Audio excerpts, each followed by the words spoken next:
regularly. Save your life, save others. Have a good morning.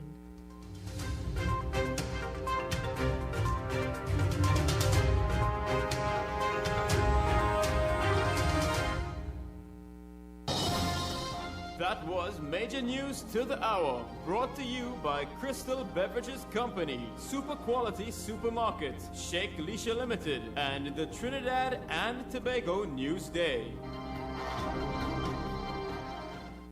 A&S Hardware and the General Contractors Limited of 107 Bonaventure Road in Gasparillo. For all your hardware materials from foundation to finish. Not forgetting all your general contracting needs. We have it all at A&S Hardware and the General Contractors Limited, located at 107 Bonaventure Road in Gasparillo. Just call Tiki Ali at 650-2180. A&S Hardware are wholesalers and retailers of plywood, an assortment of lumber, galvanized pipe, hollow section, and steel. Customers can enjoy special prices on white pine and pitch pine doors. Attention all bakers, doubles vendors and roti makers. Try our high quality unbleached bromate free all-purpose and baker's flour. Low price and conveniently packaged in 2 pounds, 2 kg, 10 kg and 25 kg bags. For wholesale and retail prices, contact Shiklisha Limited 665-3336 or visit us at Warrenville, Canupia. Shiklisha Limited, quality you can trust. For quality items, visit Super Quality Supermarket of Endeavour Road, Chaguanas, and Trin City Industrial Estate in Trin City, as well as Quality Cash and Carry Supermarket, Cuba Car Park, for all your grocery items, liquor, fresh fruits, and vegetables, not forgetting their bed and bath section, and kitchen appliances for your home. With so many items to choose from, take advantage of our great prices and discounts at any of our 3 locations, Trin City Industrial Estate in Trin City, Endeavour Road, Chaguanas, and Cuba. For quality items, Super Quality Supermarket and Quality Cash and Carry Supermarket. To you, Newsday Classifieds. Take Value Optical to be your partner. I do. I do. I now pronounce free eye test from Value Optical for Newsday Classified customers. Call the Newsday Classified reps for more information.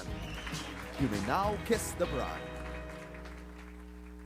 Greeted in the wonderful name of Jesus, my name is Bishop Kelvin Khan from Endurance Ministry International. Our new location is in Railway Road, Londonville. You can tune into 97.5 every Sunday morning from 6 a.m. till 8. Tell your nanny and your nana, your chachi, your chacha, your grandpa, your grandma. We need to pray for our nation. God bless you. Thank you.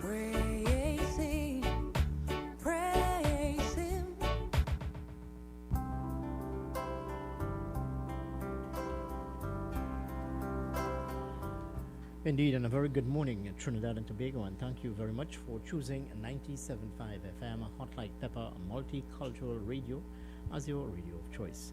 I am Kenrick Juggernaut, and you are with the most listened to active morning program on the airwaves of Trinidad and Tobago, You Talk.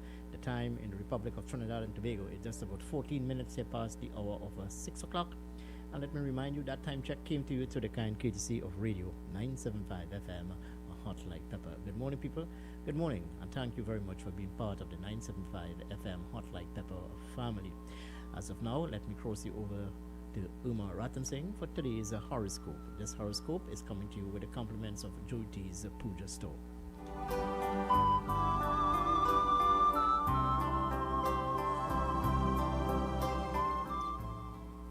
Welcome to the airwaves of U97.5 FM Hot Like Pepper Multicultural Radio. We are coming to you live from number 42 Exchange Lot, Scoover, Trinidad and Tobago. You can also catch us on YouTube at RCL U975 and Facebook. It's a great morning to wake up to another day of life and blessings to serve your purpose. Take a moment and prepare yourself to begin this day with peace, love, and positive energies. Let U975 be your companion throughout the day and night as we bring to your homes, vehicles, offices, and hearts great programming throughout the day and night with news, your daily horoscope, talk shows, recipes, musical entertainment, and much more. It's a blessed and positive morning as we are getting ready to face the day. I am Uma Ratan Singh and welcome to your daily horoscope, brought to you with the kind compliments of Jyoti's Puja Store of Main Road Chase Village for all your puja needs. Let's see what the stars have in store for you today. Aries, to make this a restful day, it's wise to stay clear of those who might annoy you. Today could find you entangled in unnecessary dramas if you do engage. Later in the day, make time to indulge in some self-care. Your lucky flower is rose. Taurus, try not to overload your schedule today. The desire to take advantage of any free time to catch up on work is a noble one, but you also need to chance to refuel for the coming week. Your lucky flower, buttercups. Gemini, as the moon glides into your home zone, you might relish a more leisurely pace and perhaps a little retail therapy, especially if you need a pampering treat or a gadget to make life on the domestic front easier to manage. Your lucky flower, hibiscus. Cancer, things may get off to an edgy start, and it might be those you are closest to that seem to annoy you. If so, Cancer, time yourself and you can allow yourself to settle down and indulge in a hobby that could be very therapeutic. Your lucky flower is carnation. Leo, you may be seized by a desire to get rid of some of the stuff that is cluttering up various areas of your home. It is possible that certain items could be worth more than you think. So think before getting rid of it. Your lucky flower is sunflower. Virgo, talk and thought can find you in conversation with someone who is very perceptive. They may understand where you are coming from, even if you don't say anything. A discussion could go deep and might be healing to talk over issues with someone you trust. Your lucky flower is jasmine. Libra, exercise your mind by reading a book, doing a puzzle, or designing a garden. Use this as a means to de-stress in these trying times. Your lucky flower, lily. Scorpio, the coming days can see you getting a second bite at the cherry, as an opportunity could come your way again. If you are still keen to take advantage, now is the time to register your interest. Your lucky flower, violet. Sagittarius, you are moving through a reset phase and have been for some months, and this can cause you to question your material values and the way you earn your income. Your lucky flower is daisy. Capricorn, if you're the one taking all the responsibility for something, then you could begin to feel frayed at the edges. You might even try to battle on alone, but eventually have to admit that another pair of hands will be useful. Your lucky flower, daylily. Aquarius, getting others on board could be the answer to any insecurity you might feel regarding a business or job-related project. Even asking for advice from someone in the know can set you up to succeed and save you trying to navigate in the dark. Your lucky flower, desert rose. Pisces, a trip with someone to a place that stirs your soul may be on the cards and could leave you feeling refreshed and restored. If you've had one of those weeks and need to unwind, then seek a tranquil spot and let any negative feelings and resentment go. Your lucky flower, marigold. And that's your horoscope for today, brought to you with the kind compliments of Jyoti's Puja Store of Main Road Chase Village for all your puja needs. And if it's your birthday, happy birthday to you from the management and staff of U97.5 FM Hot Like Pepper Multicultural Radio. And if it's your anniversary, happy blessed anniversary. And your code for today, attitude is a choice, kindness is a choice, Respect is a choice. Whatever choice you make makes you. So choose wisely. Join me same time tomorrow for your daily horoscope. I am Uma Rajan Singh, wishing you a safe, blessed, and positive day ahead. Remember to observe all health protocols, save yourself, save others. Stay tuned to U97.5 FM, Hot Like Pepper Multicultural Radio, for great programming throughout the day. Up next is You Talk with Kenrick Jagannath.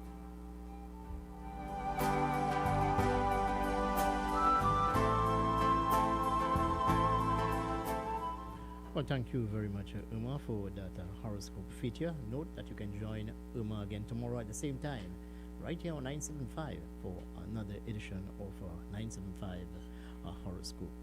Remember, this feature came to you with the compliments of Jyoti's Puja Store. They are located in Shogunas. Good morning, people. Good morning, and thank you very much for being here with us on 975 FM Hot Like Pepper. You're with the morning program.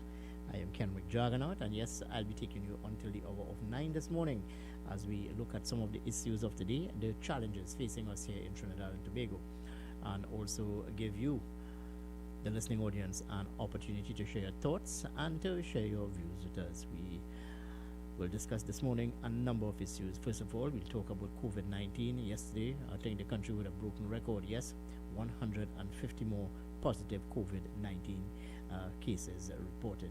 That and much more on this morning program. Later on in the program, I'll try to get in touch with Brent Batson, who is the Trinidad and Tobago Police Service Road Safety Coordinator, to get his thoughts on the road fatality figures moving forward, the demerit point system, how it is impacting on nationals of this country. That and much more on today's edition of the morning program. But let's go to some commercials here this morning, and when I come back, I will alert you as to what are some of the major stories as published in today's edition of the morning program, You Talk 975. Stay with us here. Attention all bakers, doubles vendors and roti makers. Try our high quality unbleached bromate free all purpose and baker's flour. Low price and conveniently packaged in 2 pounds, 2 kg, 10 kg and 25 kg bags. For wholesale and retail prices, contact Shiklisha Limited 665-3336 or visit us at Warrenville, Canupia. Shiklisha Limited, quality you can trust. For quality items, visit Super Quality Supermarket of Endeavour Road, Chaguanas, and Trin City Industrial Estate in Trin City, as well as Quality Cash and Carry Supermarket, Cuba Car Park, for all your grocery items, liquor, fresh fruits, and vegetables, not forgetting their bed and bath section, and kitchen appliances for your home. With so many items to choose from, take advantage of our great prices and discounts at any of our 3 locations: Trin City Industrial Estate in Trin City, Endeavour Road, Chaguanas, and Cuba. For quality items, Super Quality Supermarket and Quality Cash and Carry Supermarket.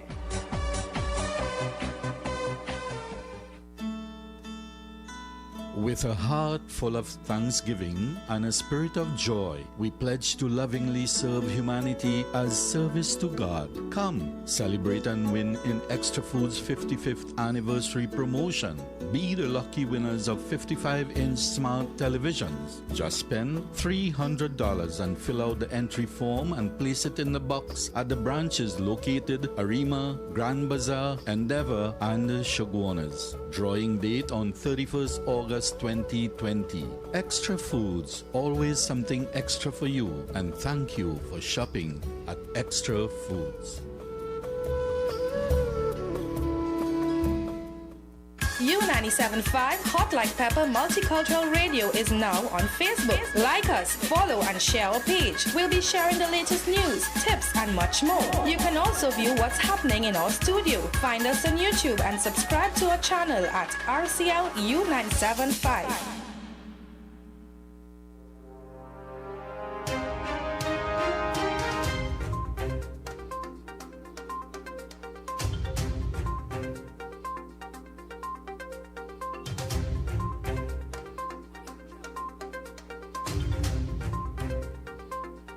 Yes, indeed, and a very good morning again, Trinidad and Tobago, and welcome to today's edition of the morning program, You Talk on 975. Today it's Wednesday, August 26th, 2020, and as I look out of our studio here in Couva in central Trinidad, well, I can tell you it's very bright this morning. And the Met Office did indicate that, well, we can expect some bright sunny conditions today. However, the Met Office would have also said that we can expect also to some late afternoon, some sprinkling of showers. So if you do have to venture outside, folks, please walk with an umbrella this morning. And as you venture outside, ensure that you walk with your mask up. Yes, mask up. Well, let's take a look at what's happening in today's, or rather what is published in today's edition of the Newsday newspaper. Today's edition, 48 pages in total. Yes, on the cover of today's edition, Opposition Leader Kamla Prasad Bisesa, well, she would have taken the oath of office, rather, accepting her instruments of appointment in a short ceremony at the President's house. The official opposition leader, Kamla Prasad Bisesa, she would have said that she accepts the position, but her work is not done as yet.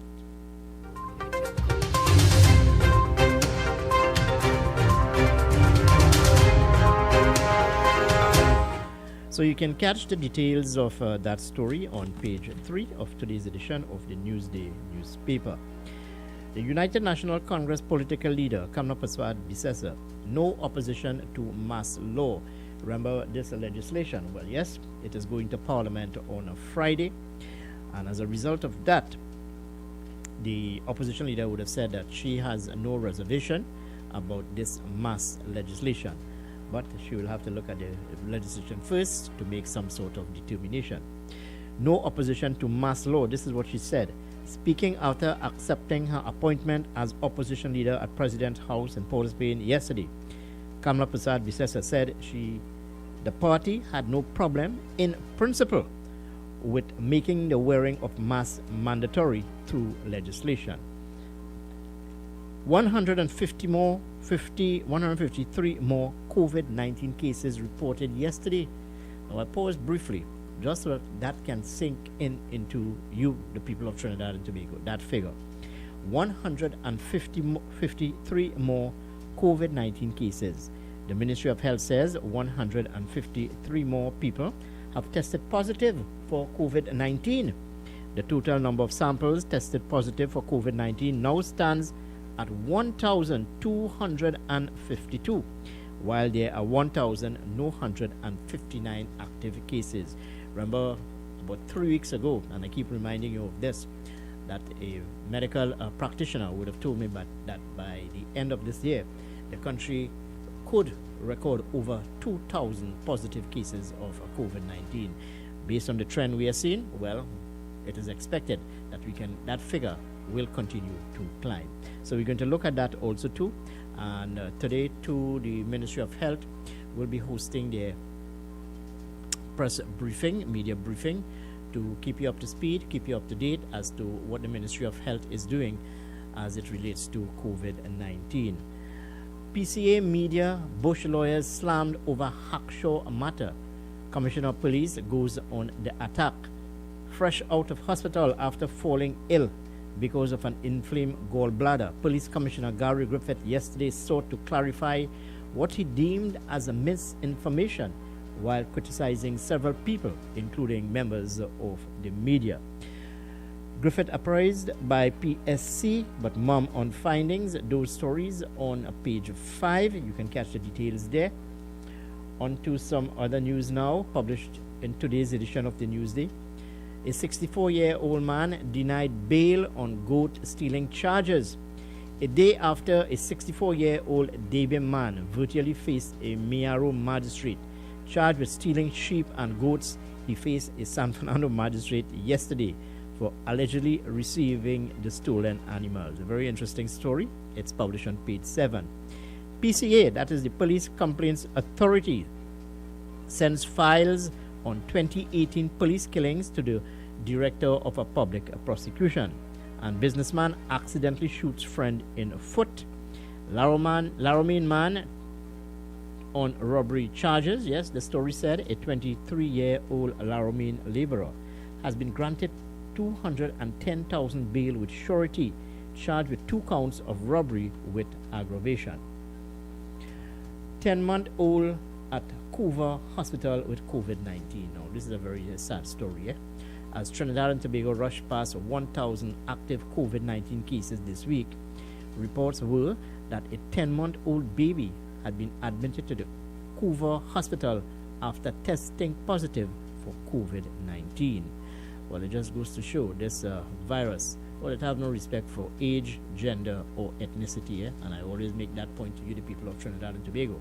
We need all hands on deck in order to fight this pandemic. Tobago hotels to get funds from $50 million grant by weekend. Well, that should be good news to the hoteliers.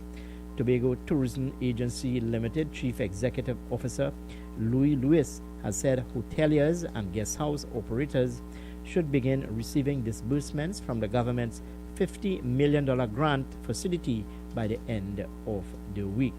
2 men questioned released after Health Ministry fire. Those stories on page 9. Coconut vendor thanks public for help. That story is on page 10. A public relation consultant with COVID-19. Wear your mask, follow the rules. Well, we didn't need no public relation consultant to tell us that, I've been saying that to you, the people of Trinidad and Tobago, for the longest while. Wear your mask and follow the rules. Stranded Trini mother needs help getting home. That story on page 11. So go outside there and purchase your copy of this publication. It is priced at only $3 and it's available at all leading newsstands throughout Trinidad and Tobago. Into some sporting news now. Well, the CPL action continues today. Yes, down at the Queen's Park Oval. Yesterday there were 2 games being played where the Patriots took on the Tridents and Talawas took on the Guyana Amazon Warriors. The Guyana Amazon Warriors went under to the Talawas, and the Patriots, well, they would have gotten the better of the Tridents. In today's fixtures, well, at around 10 o'clock this morning, the Trinbago Knight Riders will be trying to make it 4 in a row, yes, as they come up against the St. Lucia Zooks, and a bit later on in the afternoon at around 5:30. Well, action continues with the Barbados Tridents taking on the Jamaica Talawas. Yes, interesting cricket down at the Queen's Park Oval. Remember, 10 games will be played at the Queen's Park Oval. From there, the action will shift on the 1st of September down to the Brian Lara Cricket Academy, where 10 games will also be played, and then we've got the semi-final 1, semi-final 2, and the final. The final is carded for the 10th of September. So glorious, glorious cricket indeed. Let's hope that the weather holds and these fixtures can be played without any sort of interruption. All right, so stay with us here. 975 FM Hot Like Pepper. When I come back, we'll open the lines and we'll look at the issues of the day, the challenges facing us here in Trinidad and Tobago. Stay with us here. 975 FM Hot Like Pepper. In the wonderful name of Jesus, my name is Bishop Kelvin Khan from Endurance Ministry International. Our new location is in Railway Road, Londonville. You can tune into 97.5 every Sunday morning from 6 a.m. till 8. Tell your nanny and your nana, your chachi, your chacha, your grandpa, your grandma. We need to pray for our nation. God bless you. Thank you.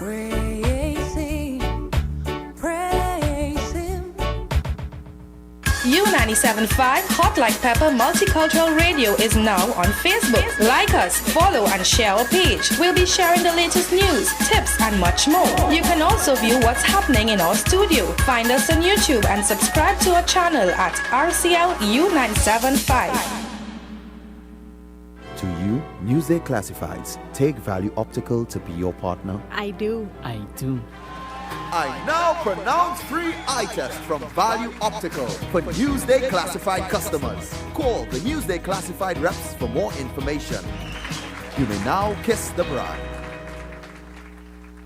Jyoti's Puja Store is your one-stop puja store for all puja, wedding and cremation materials. Also available books, mithai and murtis made to order. Visit Jyoti's Puja Store today and be greeted with the kindest and most courteous staff with best prices and secured parking. Jyoti's Puja Store located at 542 Southern Main Road, Chase Village, Shiguanas. Contact 671-3849. With a heart full of thanksgiving and a spirit of joy, we pledge to lovingly serve humanity as service to God. Come, celebrate and win in Extra Foods 55th anniversary promotion. Be the lucky winners of 55-inch smart televisions. Just spend $300 and fill out the entry form and place it in the box at the branches located Arima, Grand Bazaar, Endeavour, and Chaguanas. Drawing date on 31st August 2020. Extra Foods, always something extra for you, and thank you for shopping at Extra Foods.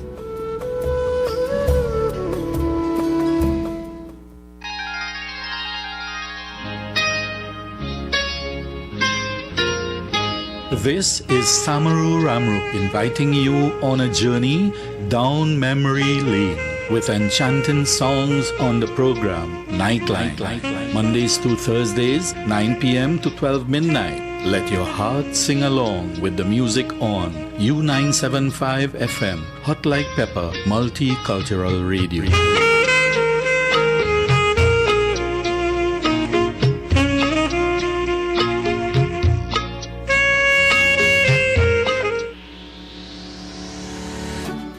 School Sport Enterprises Limited, number 86 Pearville, opposite the TSTT Exchange in Mayaro. We specialize in all types of meats, dry goods, liquor, beverages, ice, LPG, gas, motor oils, stationery supplies, and photocopying. We also provide rentals of tents and chairs for your every occasion. Come in and take advantage of our specials at reduced prices on liquor, wholesale and retail. We are open every day, even on public holidays, for your convenience. TT Post services are available here at Kathy's School Sport Enterprises Limited of number 86 Pearville, Mayaro, where our friendly staff will be happy to serve you.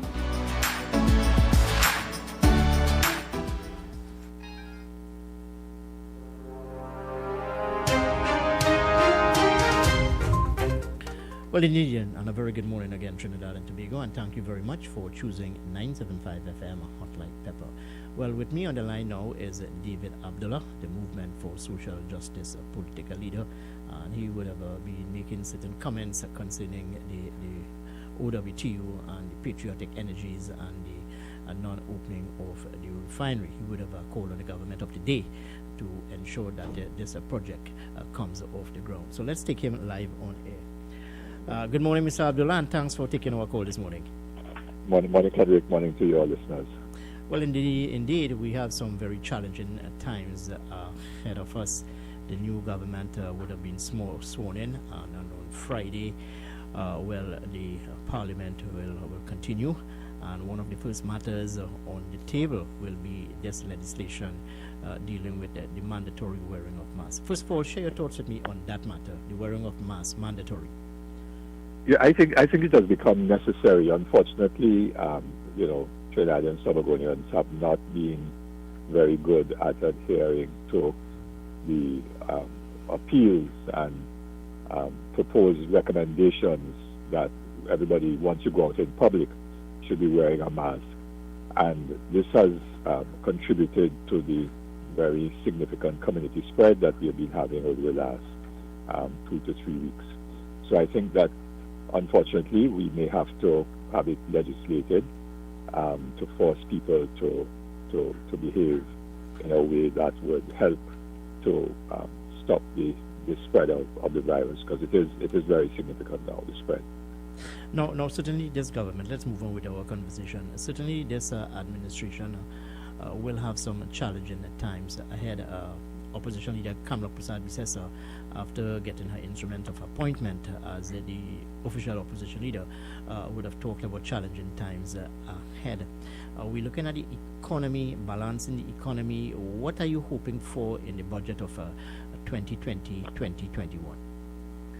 Yeah, well, this budget is going to be very, very challenging, and not just this one. I think for the next 3 years, actually, this one and 2 years to come, because the economy is in serious trouble. It has been for some time, with the collapse of oil prices, gas prices earlier this year due to the COVID globally, as well as the battle that took place between Saudi Arabia, Russia, the United States, and so on earlier this year, when they were fighting over pricing and production.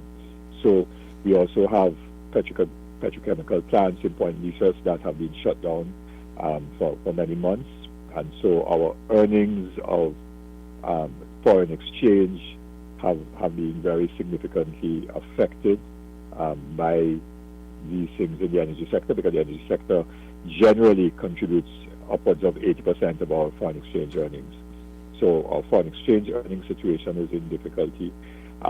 The government's revenue situation is in difficulty because of the energy sector's weakness, and also because COVID would have caused many businesses to be closed for an extended period of time this current fiscal year, which ends at the end of September. And going forward, businesses are going to also be in the doldrums for some time. So government revenue is going to be down, and its expenditure would have increased because of having to support individuals and businesses with COVID support. And that, I think, will have to continue to some extent in this budget for 2020-2021.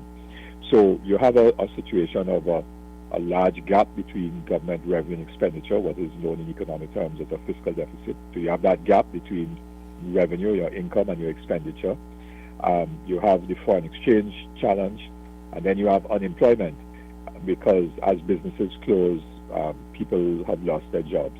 So these are three major areas of concern, and the government's ability to, any government, whoever won the election actually, any government's ability to tackle those problems are somewhat limited because of the impact of COVID. So what is really required, what I hope for is a very different kind of thinking, out of the box, if you wish, thinking by the Minister of Finance to come up with some ways that can mobilize the country's resources, because we still have significant resources. What is known in banking terms, economic terms, as excess liquidity. There is cash in the financial sector which is not being used for investment purposes. People are not borrowing much money right now, but there is money there that could be mobilized for investment. So the issue is, how can the government generate enough confidence in the business sector, business community, for them to access through loans and so on, money in the financial sector to invest in activities that will help to stimulate the economy. So that is one crucial factor, the confidence factor. And one hopes the government can come up with some ways of, which is not just economic policy, it is also about how do you include people in a real conversation about the state of the country, and how do we get everyone behind a plan and a vision for getting us out of the difficulties, so that there is complete national support and buy-in for plans going forward. That's really a political question. It's not just an economic question. All right. And then the other one, which we could come to in a little while, would be the petroleum refinery. All right. Well, I'll come into that in a little while. But first of all, I want to get your thoughts on the government's impetus now, and the focus seems to be on agriculture, creating greater enthusiasm and creating the necessary infrastructure for agriculture. Is it a bit too late for this sector, knowing fully well that people may seem a bit dissatisfied with the lack of infrastructure to deal with agriculture? Your thoughts? It's never too late, because we have to grow and produce more food. So yes, agriculture is going to be crucial. How do we make use of the still extensive lands that are state-owned, the ex-colony lands, ex-Petrotrin lands, and convert that into food production, I think is going to be vital. But this requires policies, first of all, to make sure that agricultural land is zoned and not used for any other purpose, be it housing or commercial or industrial use. So we retain whatever agricultural land we have left, for agricultural purposes. That is critical.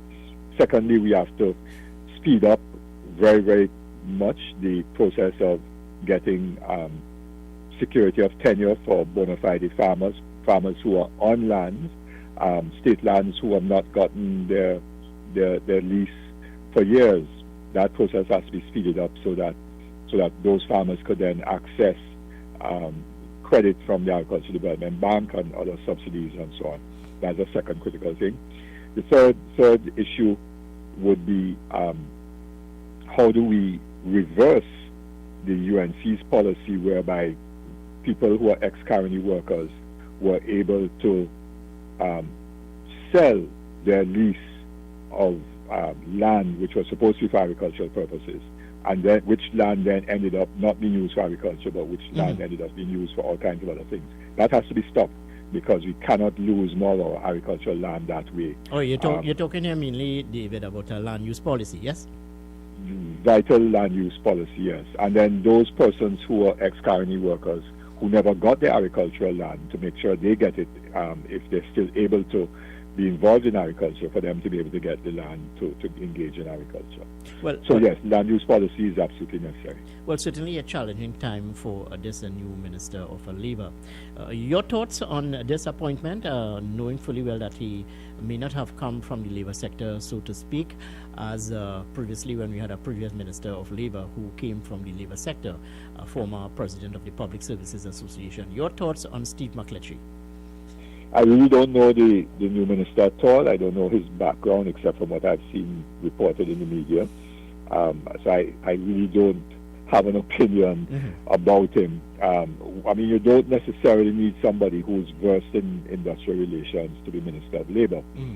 But it would help if that person at least has a basic understanding of the Industrial Relations Act, because as Minister, under the Industrial Relations Act, the minister does have specific responsibilities, which are carried out generally by public servants. But the minister can intervene in industrial disputes and provide mediation services. As minister, the Minister of Labour cannot determine matters, but acts as a mediator under the Industrial Relations Act. So I don't know if this minister has any experience in mediation, because that's important, or has an understanding of or has knowledge of the personalities involved from the employer side, from the union side, and so on. Because if he doesn't, then he has to build a communication and rapport with the key stakeholders in the industrial relations environment. That's going to be very important. Because if there's no rapport, if there's no engagement, then his role is going to be, undermined.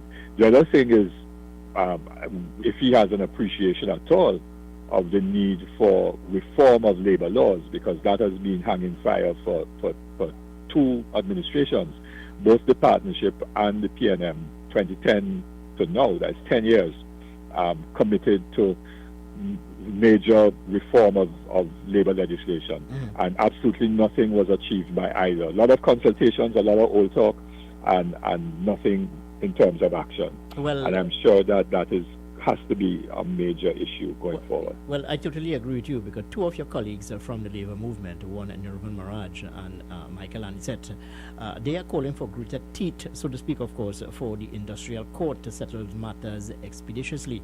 And more than that, too, in the environment in which we operated today, where a number of people are being sent home and the labor force is being reduced, you would recommend or you would endorse a greater in the industrial court being given greater powers and so on. You agree with me? Not necessarily greater powers. The industrial court has significant power. What we propose, for example, that there should be security of tenure for industrial court judges, so that they are appointed in a similar way to judges of the High Court. The industrial court is designated in law as a superior court of record, so it is on the same standing as a High Court, and the judges of the industrial court ought to be appointed similarly by an independent body, as distinct from cabinet, because it is cabinet that appoints industrial court judges. We think judges should be appointed by an independent body like the Judicial and Legal Services Commission, so that you insulate the judges from insecurity, that their contracts are coming up to an end and they're unsure what is happening and the court goes into limbo. So that is not a good situation. But what we also think has to happen is that the Ministry of Labor has to be strengthened in terms of its the number of persons and the capacity of persons there to deal with labor disputes, because matters that get to the industrial court, with few exceptions, have to go through the route of the Ministry of Labor. All right. And if you therefore have a weak Ministry of Labor, matters will take a long time to get out of the Ministry of Labor before they get to the industrial court. All right, David, as head of the Movement for Social Justice on the platform leading up to the general election of 2020, you would have made certain comments and certain statements concerning the stalling of the process as it relates to Patriotic Energies making overtures for running the Petrotrin refinery. Could you bring us up to speed? What is happening with that? What are your thoughts? Why all this delay? Because one would have expected that this matter would have been settled, or the both parties would have signed on the dotted line prior to the 2020 general election. Your thoughts? Yes, it wasn't that Patriotic was making overtures. Patriotic put in a bid together with many other companies, international companies, for the purchase of the refinery and the port facilities. And it was in September of last year that an announcement was made in the Parliament by the Minister of Finance that the preferred bidder was Patriotic. And that was a process, that was overseen by an independent review committee. Just hold 1 second, please, can you? Yes, sure. Sorry about that. Yeah, that's okay. That process was overseen by an independent review committee comprised of some public servants and other persons with expertise in the energy sector. There were no government ministers involved in that process. And so after that announcement was made in September last year, Patriotic was requested to address some additional issues, and they were given a 2-month, I think, timeline to do that. They complied with that. And so from November last year, we ought to have had a process of negotiation for the sale agreement, in other words, a legal contract to give effect to the sale. And that was taking a hell of a long time. And that is why I called in June or early July for that to be completed, because it was being dragged out for way too long. After the elections just last week, I made another call for the negotiations to be restarted because obviously the last 2 weeks of the elections, the Prime Minister said that they weren't going to sign before the elections. And the union had a very extensive press conference where it said that an agreement had been arrived at. And then apparently the government side wanted a whole set of changes in what had been agreed to, which was not negotiating in good faith. So I called for the negotiations to be restarted in good faith, and the Minister of Energy did respond about 2 days ago, saying that he expects the negotiations to be restarted sometime. I'm not sure if a date has been set for the negotiations to restart, because I'm not part of that process, but I'm hoping that this negotiation could be completed before the budget, so that the Minister of Finance could factor this into the budget of 2020-2021. So as it stands now, Mr. Abdullah, this matter is in limbo. You would agree with me? Yes, it's in limbo? But it's not in limbo. The negotiations have to be completed. So it's not like it is hanging outside there in cyberspace in limbo. There was a negotiating team. The union's company, Patriotic, has their negotiating team.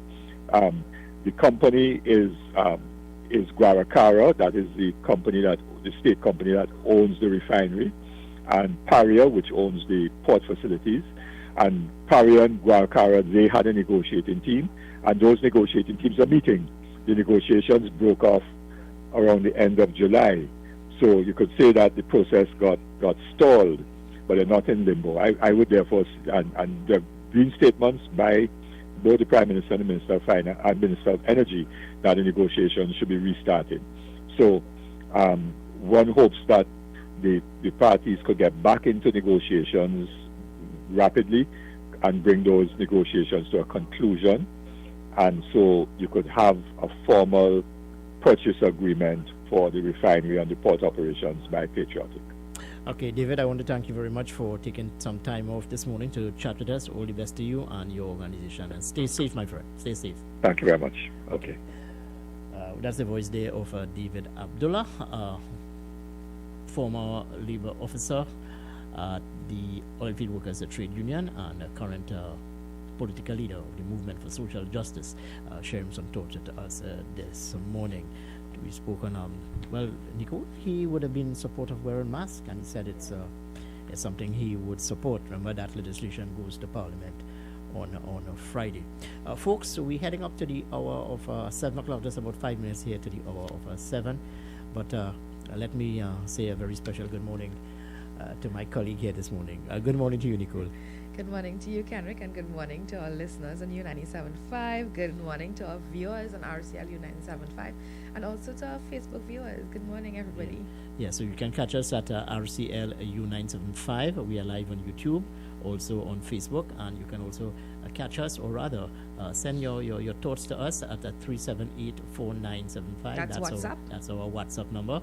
And into the studio, 636-7547, 227-5739. Well, it's long overdue. I've been calling on this for the longest while, even before the general election was called. I said that I was making a suggestion that this matter should be mandatory, the wearing of masks mandatory. I think it's a bit too late in coming, but better late than never. Yes, on Friday, this legislation will be tabled in Parliament, and from all reports, the opposition will be supporting this piece of legislation. The wearing of a mask, a very frightening situation indeed, folks, given the fact that COVID-19 continues to climb in Trinidad and Tobago. The number of cases thus far, 1,252. Let me repeat that again, 1,252. And according to operators of the Ministry of Health, this figure will continue to climb in the coming days and in the coming weeks. Let's take this call on the line. Hello, good morning, and welcome to 97.5. Good morning. Hello, good morning. Good morning to everybody in Trinidad and Tobago and everybody listening, as a matter of fact. I just wanted to, out of curiosity, the lady from Madras Road. I was involved in a heavy traffic situation in Madras, not in Madras, in the vicinity of the St. Helena Junction yesterday.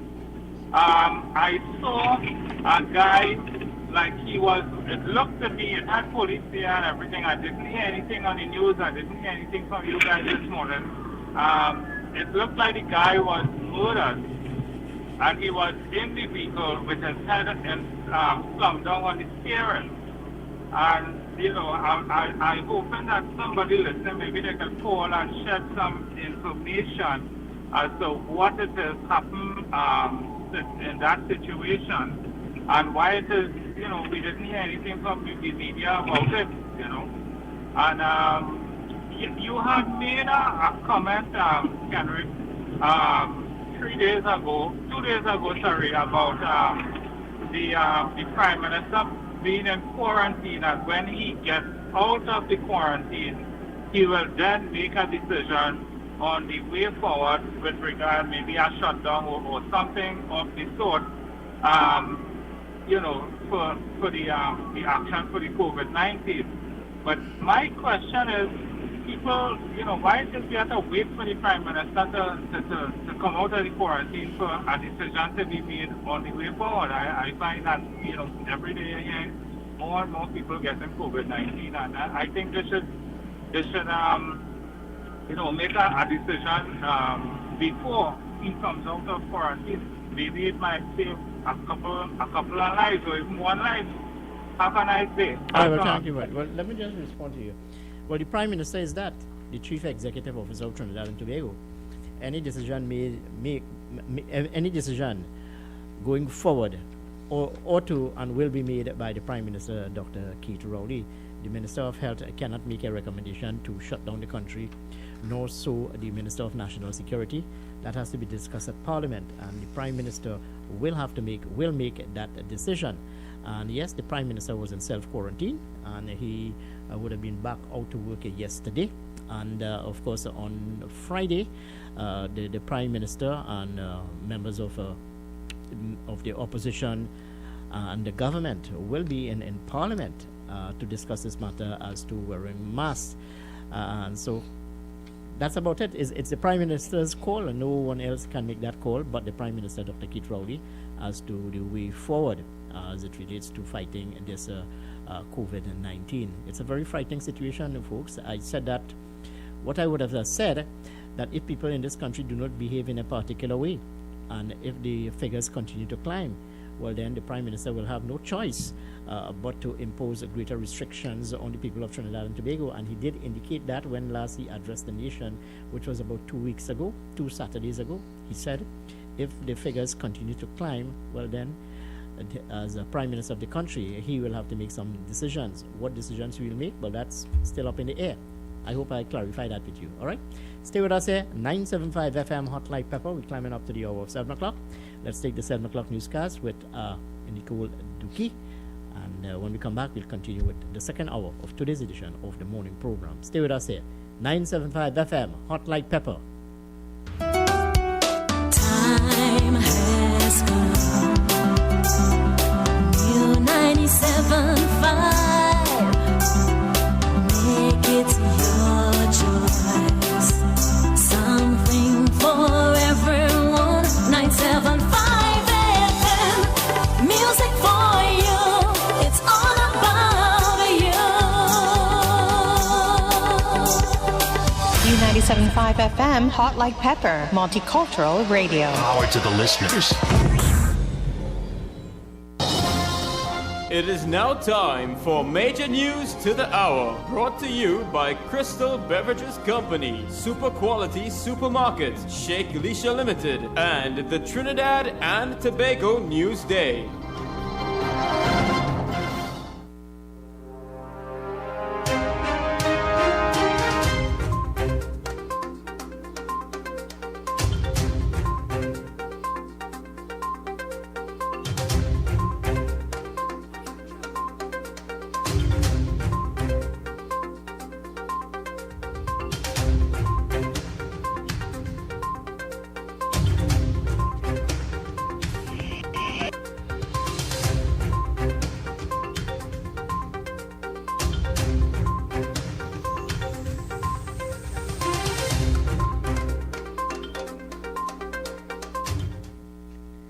This is the 7 a.m. news on U97.5 Hot Like Pepper Multicultural Radio.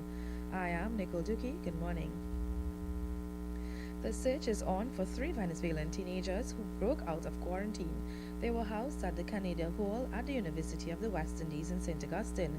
A nurse at the facility raised red flags when they failed to report for breakfast yesterday. Further checks confirmed they were missing. Police said breaching quarantine is an offense, and if anyone is given them refuge, they can be charged with aiding and abetting. Anyone with information on the whereabouts of the 14, 15, and 17-year-olds are urged to call Acting ACP Wendell Williams at 273-3428 or via the usual TTPS hotlines. Meanwhile, the TTPS noted that a WhatsApp message saying Trinidad and Tobago will be placed on a mandatory 14-day complete lockdown is false news. Legislation to make the wearing of face masks mandatory will be the first order of business when the new parliament meets on Friday. This was revealed by opposition leader Kamla Persad-Bissessar. She addressed members of the media following her appointment yesterday. She said this information was communicated to her by the leader of government business in the House, Camille Robinson-Regis. And first order of business from the government is a bill that the government will bring, which is the mandatory wearing of masks. So that will be the parliamentary business on Friday. In terms of what the opposition can do on that day, there's nothing we can do today, tomorrow, and thereafter until Friday. Because the proclamation has to be read, the parliament has to convene before any questions will be accepted from us, before any motions or any private bills or private motions. So everything happens.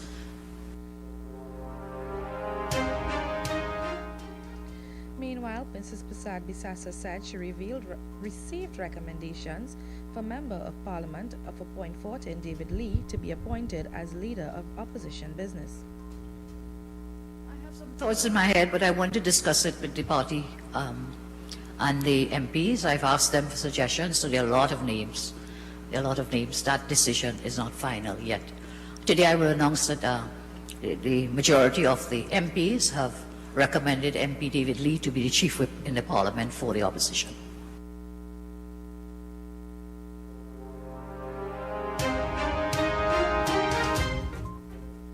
(1,252) cases of COVID-19 have been recorded since the start of the pandemic in Trinidad and Tobago. This comes as the country recorded an additional 153 cases on Tuesday. 68 positive cases of COVID-19 were confirmed yesterday evening. This brought the total number of active cases in Trinidad and Tobago to 1,059. According to the Ministry of Health's 6 p.m. update, the results are from samples taken during the period August 18th to 24th. 85 cases of the virus were confirmed in the ministry's 10 a.m. update. Teaching and learning for Term 1 will be implemented remotely. This is according to the Ministry of Education. Term 1 starts in September and ends in December. The ministry made this announcement in a media release yesterday evening. It said prior to the announcement of further critical preventative measures on August 15th, preparations were centered on a blended learning experience, a mix of face-to-face and virtual classes. It added, however, that in light of the present circumstances, no face-to-face interaction is possible. As such, it said the emphasis has shifted to the design of curriculum delivery methods using solely digital and traditional platforms. The ministry said it will meet with stakeholders today to get their views on the design for Term 1. The ministry said on Friday it will unveil specific details of the operational and curriculum guidelines for Term 1 2020-2021. You are listening to the 7 a.m. news on U97.5 Hot Like Pepper Multicultural Radio. It's time now to take a look at regional and international developments. We start with news in the region. The Antigua Public Utilities Authority has extended the COVID-19 utility discount on domestic electricity accounts for an additional 2 months. The 15% discount applies to bills in September and October once they are paid in full. The authority has also suspended disconnections of electricity and water services until the end of November 2020. It said customers are encouraged to continue servicing their accounts and avoid accumulating account balances to unmarginable accounts that may result in future interruption of services due to non-payment. Internationally, 2 people have been killed and 1 injured during a third night of unrest in the U.S. city of Kenosha. This was sparked by the police shooting of a black man.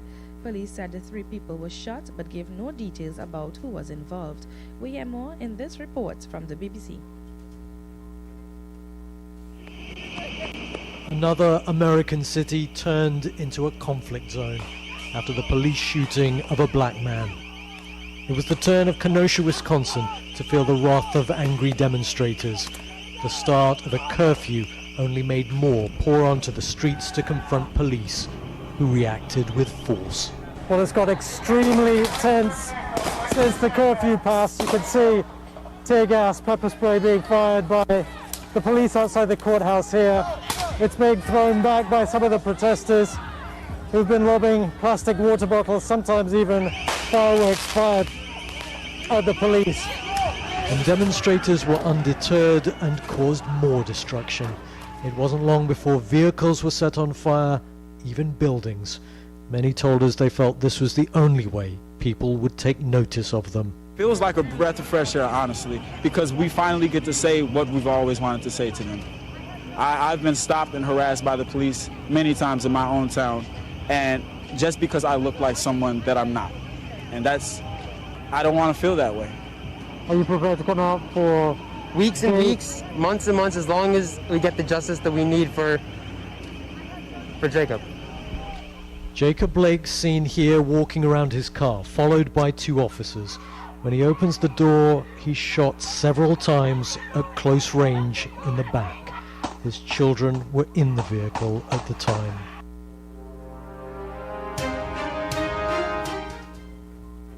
And that report was taken from the BBC.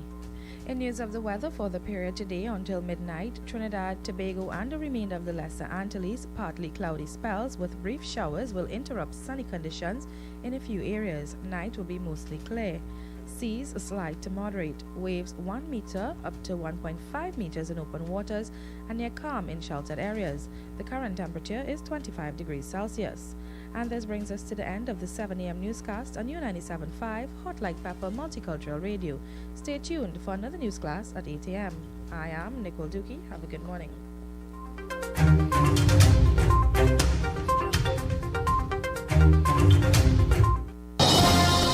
That was Major News to the Hour, brought to you by Crystal Beverages Company, Super Quality Supermarket, Shake Leisure Limited, and the Trinidad and Tobago Newsday. A&S Hardware and the General Contractors Limited of 107 Bonaventure Road in Gasparillo. For all your hardware materials from foundation to finish. Not forgetting all your general contracting needs. We have it all at A&S Hardware and the General Contractors Limited, located at 107 Bonaventure Road in Gasparillo. Just call Tiki Ali at 650-2180. A&S Hardware are wholesalers and retailers of plywood, an assortment of lumber, galvanized pipe, hollow section, and steel. Customers can enjoy special prices on white pine and pitch pine doors. Kathy's Cool Spot Enterprises Limited, number 86 Pearville, opposite the TSTT Exchange in Mayaro. We specialize in all types of meats, dry goods, liquor, beverages, ice, LPG, gas, motor oils, stationery supplies, and photocopying. We also provide rentals of tents and chairs for your every occasion. Come in and take advantage of our specials at reduced prices on liquor, wholesale, and retail. We are open every day, even on public holidays, for your convenience.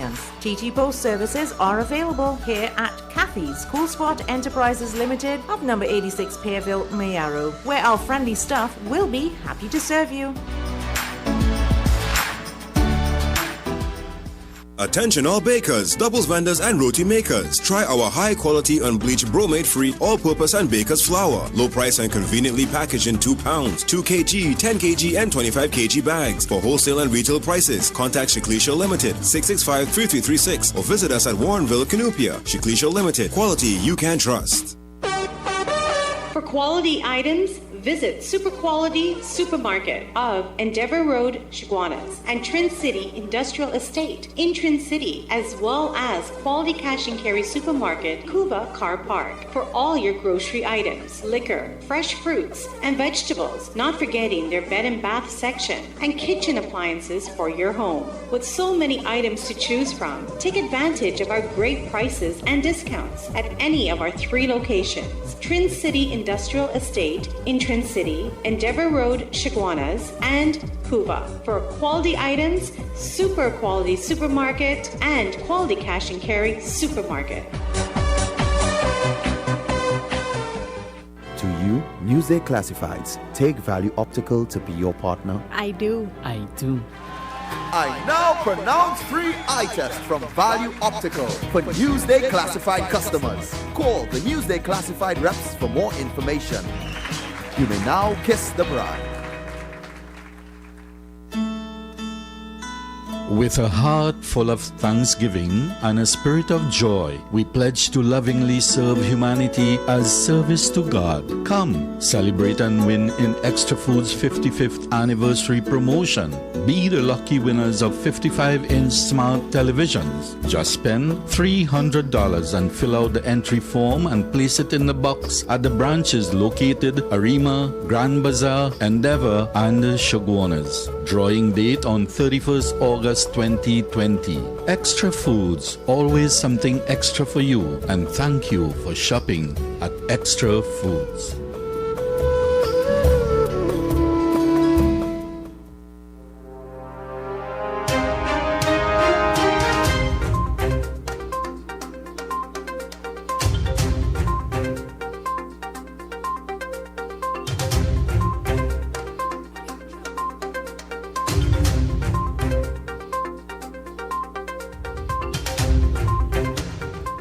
Yes, indeed, and welcome back to 975 FM Hot Like Pepper. Just about 15 minutes here past the hour of 7 o'clock, and that time check came to you to the kind courtesy of Radio 975 FM Hot Like Pepper. And yes, as I look out of the studio again this morning, I can tell you it's very bright and sunny indeed. Let's hope the weather holds. Why?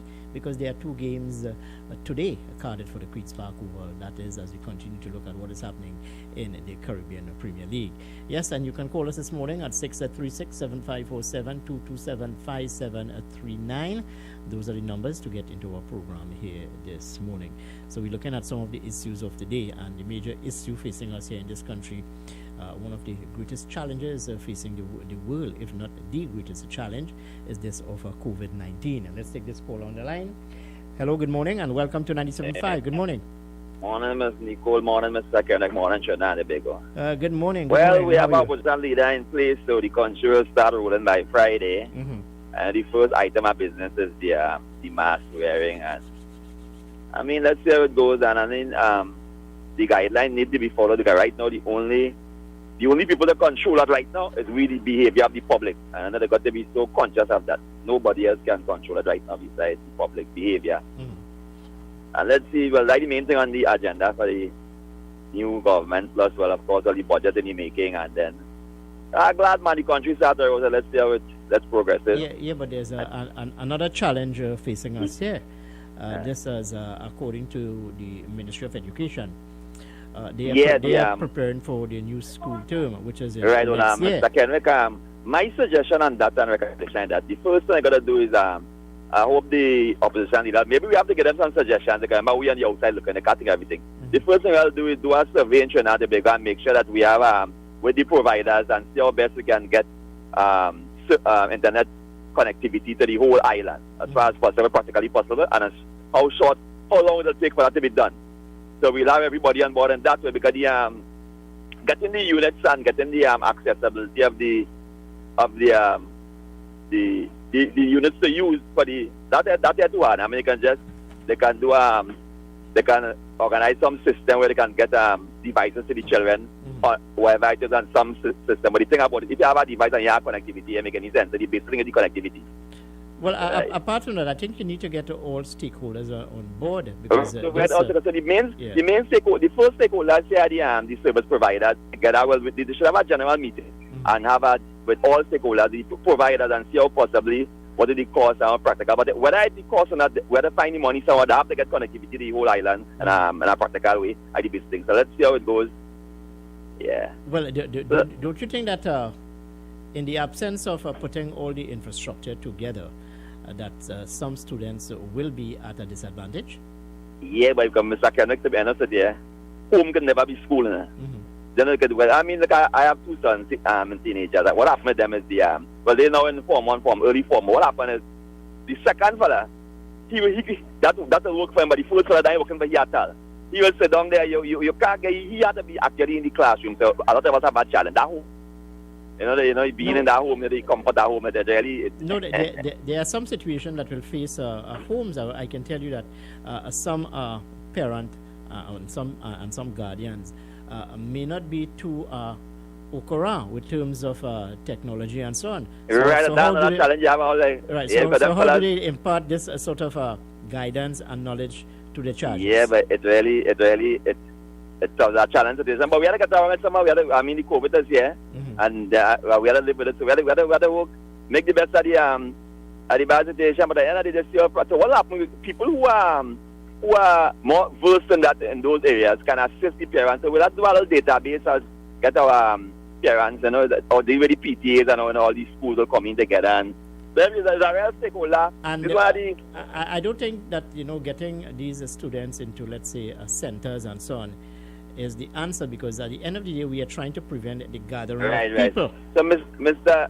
Kenneth, I think the biggest common together China will ever have to have and head together is this the way forward to school. The biggest challenge we ever have in the country is putting heads together. Well, everybody has to be on board. Yes, certainly there will be no perfect fit. No, we're not perfect, but at least we'll have to try our best to work around whatever challenges we have. All right, yeah, man. That's somebody else. All right, well, thank you very much for your thoughts with me here this morning. Well, we've been trying to get in touch with Antonio De Freitas, tutors president, but thus far we'd have failed to get on the line to get her thoughts on this matter, where the Ministry of Education, they are preparing to move forward with the school opening sometime next year. And of course, the teaching will be done virtually. It will be a challenge indeed. It will be a challenge indeed, and I cannot see it getting any better given the rise and spike in cases we have in front of us. Nicole? Indeed, Kenrick, my concern is how are they going to do this virtual teaching? How are you going to get the children to settle, especially younger children? How are you going to get them to settle? Because, I mean, I keep saying in their minds, when they're home. They don't have to focus on school. And that is an issue that I have been facing. So I'm even thinking how I'm going to do this with my kids. How would they sit down and actually pay attention to someone on a tablet or a computer or a phone or whatever electronic device that they'll be using? So it really is going to be a challenge. And then for a teacher, what normally a class would have like 30-something students, and how are they going to manage that? How are they going to get the curriculum, everybody on the same level? How are they going to really do it? It's really... Well, even some teachers are ill-prepared for this matter, and I'm hoping that, as I said to my last caller there, that all stakeholders can come on board to discuss this matter going forward. You cannot leave out anyone in this discussion, because it will have an impact on people. It will have an impact. So let's move on with our conversation here this morning. Well, a number of public and private offices would have been closed yesterday, Nicole, as a result of COVID-19, even right here. And in the Couva area, we understand that some offices would have been closed to be sanitized and so on. And there's a supermarket in the Kunupia area which was closed for sanitization. This after an employee who had been quarantined for the past 2 weeks tested positive for COVID-19. And you're speaking about testing, Kenrick, and very interesting. While you were doing the interview with Mr. Abdullah, I was actually someone messaged me, and they were saying that I understand, I knew that they were in quarantine, and so my question was, is your quarantine time up? And the person said, well, it's 12 days, and they have not gotten their test results just yet. However, it's a family of 4, and the daughter, 12 years, I believe she has. Let me just see the information that I have here. Yes, his 12-year-old daughter tested positive and was taken to the Couva hospital. And he and his wife and his son, 10-year-old son who's asthmatic, they are still awaiting their results. And one of the questions that he would have asked is, after my 14 days, do I go back out to work? Initially, he was told yes. However, now he's saying that he was told by one of the doctors who would have contacted him that once he doesn't get the results, he has to remain in quarantine for another 7 days. And if it is that he still doesn't get the results, he still has to continue for another 7 days, so which basically is 28 days. And just over the weekend, if you would have listened to the press conference, Dr. Nandram would have stated that they only had 600 samples that they had to test within 48 hours, because some were sent to a medical lab. Actually, the samples that were sent to the medical lab were supposed to be tested, and the results would have been done within 24 to 48 hours. And then he said by the end of this week, persons would have been able to get their results, the remaining 600 samples. However, on Monday, they would have announced the opening of a new lab. Which was given accreditation. And if the funny thing is, there's someone else who has been waiting 22 days for a result, And I mean, persons need to carry on with their lives.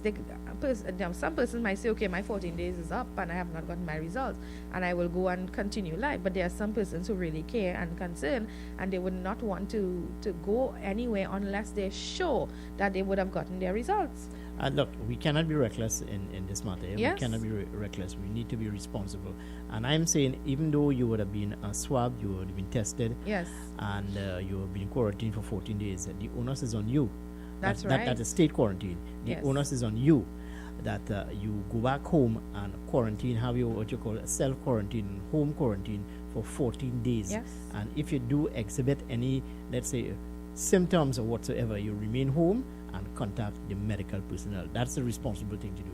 You cannot be reckless in this, because if you are reckless in this, you just put in your lives at risk, your loved one at risk, and the entire community at risk. That's my thought on this morning. Yes. So we're moving on to our conversation. You can call us this morning, 636-7547-227-5739. Those are the studio numbers to get into our conversation here this morning.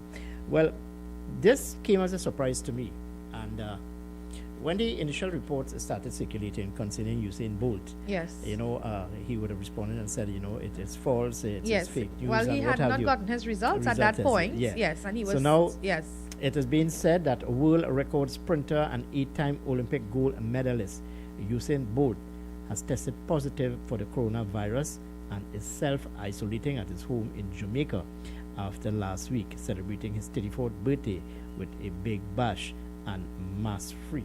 Imagine that, mask-free.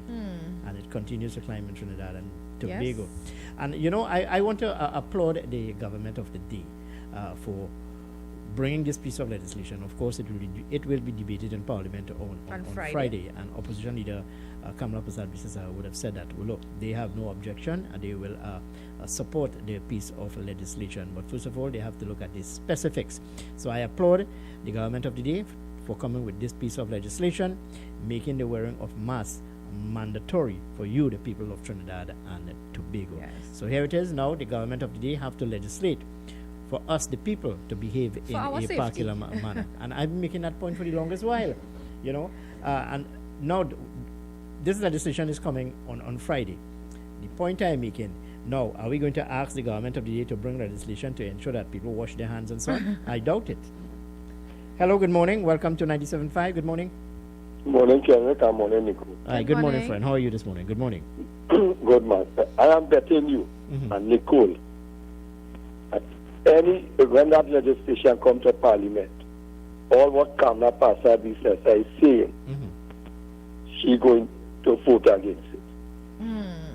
I am telling you that there are so many good legislation come in front of her, and she never votes for it. But I think she understands the importance of this. I really don't think that she would. Nicole, I am telling you, a person I like to hear very much. I mean, you're good at trying to help, but I mean, I'm telling you, knowing that woman, she will find something in that legislation to say she cannot vote against it. If somebody asthma, if somebody has a problem breathing, she will look for the slightest little thing in that legislation to tell you no. I'll deal with the coronavirus, how I tell you to deal with it, but no mask wearing. I am betting anyone out there that come Friday, I am telling you, I'll call you back on Monday. No, but hold on. No, but hold on. What are your thoughts? Do you support the piece of legislation, the wearing of mask? But I very much when you talk about the first case. I mean, my daughter, when she worked in the front line in the hospital, she said, look, we better start wearing masks. And the poor child that I'm by and started so mask and give her all she relatives and all she family and everything a mask to wear. I started to wear mask because I am not playing by this. I know what it is about. I read about it. I watch the program. I listen to you. I watch the world news. It's something you can't play with. You understand? So I given the people, and I am telling you yesterday, I tell you the same thing. They were going to the step-down facility and you never had no son to see about them there. I never had no bed for them to go and sleep and to put things in their nose. You never had none of that. You never had no PPE neither. Just start telling you that that will happen. So the second thing I want to talk about is that, is there anyhow you could fire respite? You're talking about the ongoing brouhaha between David West, well, the police complex authority chairman. I am no commissioner. I am a bush lawyer. When I read the law of the police service, the commissioner complaint authority, this man, see, he run the police service and he the government. I tell you this man, why you don't try to go down east and do some work or some kind of thing? Let me get something, let me go and get something, the place and tell them to leave the work there. All right, well, I hear you. Look, according to Commissioner of Police Gary Griffith, I agree with him. While you will try to expedite the matters before him or before his office, there's a process to follow. Yes, it is. There is a process to follow. You cannot do things arbitrarily. Otherwise, you'll find yourself in hot waters, despite all of the recommendation, despite all of the advice coming from various quarters. As a police commissioner, or anyone who holds a high public office, there's a process to follow. And unless you do not follow this process, well, then you'll be compromising your own self. And I'm sure that you, the people outside there, totally agree with me. Anyway, 7:30 here in the Republic of Trinidad and Tobago. Let's go to some commercials. And when I come back, we'll continue with our discussion. 975 FM, Hot Like Pepper.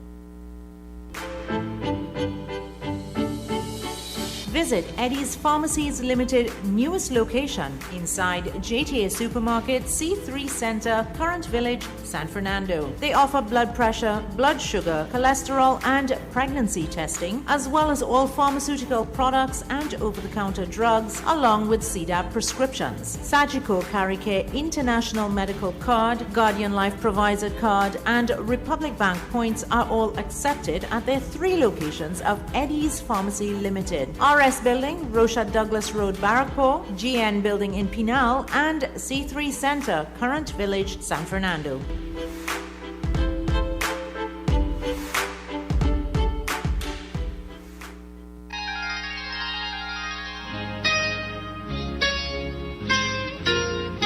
This is Samaru Ramru inviting you on a journey down memory lane with enchanting songs on the program Nightline, Mondays to Thursdays, 9 p.m. to 12 midnight. Let your heart sing along with the music on U975 FM, Hot Like Pepper, Multicultural Radio.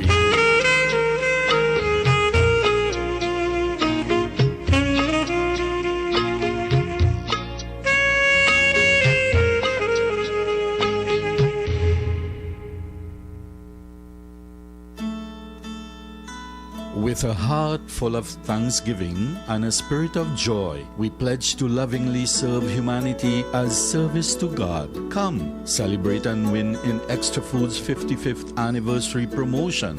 Be the lucky winners of 55-inch smart televisions. Just spend $300 and fill out the entry form and place it in the box at the branches located Arima, Grand Bazaar, Endeavour, and Chaguanas. Drawing date on 31st August 2020. Extra Foods, always something extra for you, and thank you for shopping at Extra Foods. Greeted in the wonderful name of Jesus. My name is Bishop Kelvin Khan from Endurance Ministry International. Our new location is in Railway Road, Londonville. You can tune into 97.5 every Sunday morning from 6 a.m. till 8. Tell your nanny and your nana, your chachi, your chacha, your grandpa, your grandma. We need to pray for our nation. God bless you. Thank you.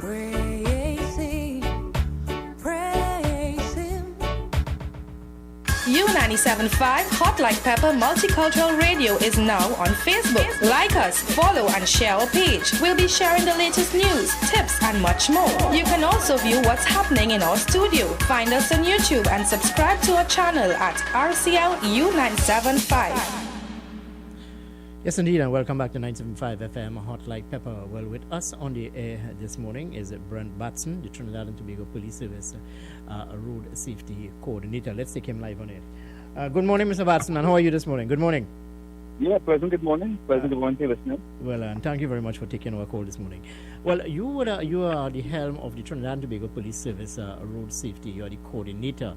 And there are a number of measures with the Ministry of Works and Transport would have introduced in collaboration with the Ministry of National Security. We're talking here about the demerit point system and how effective that has been thus far. And I say that to you because only about 2 or 3 days ago, we had an incident in the Pinal area where a young man would have lost his life. And as according to the parents of the victim, they are saying it's totally irresponsibility on the part of the driver. And we're looking at the road fatality figure in Trinidad and Tobago. Your thoughts? All right. Well, we always welcome the opportunity to talk about road safety because it's something that so much drivers take for granted and other road users. Since the demerit point system has come into play, we've seen a change in some road users' behavior. Not all. It's not a blanket thing that will immediately change drivers, but there's going to be more effective deterrence, to high-risk driving on the nation's network. We have to look at it as one of the tools enforcement and education have to go hand in hand, but as well as engineering and good roadways and good road safety infrastructure, good lighting on roads, actually good, less pothole roads, all these things have to work together in a cohesive way. So this is just one of the tools being rolled out as we advance plans. So far for the year, we have a 23% reduction in road traffic deaths. So it's going in the direction we want it to go. But, and then we have these anomalies. For example, the gentleman that was killed in Sign Village, where a crane arm, a truck-mounted crane arm allegedly came dislodged and killed him. Those are some of the tougher ones to try and target.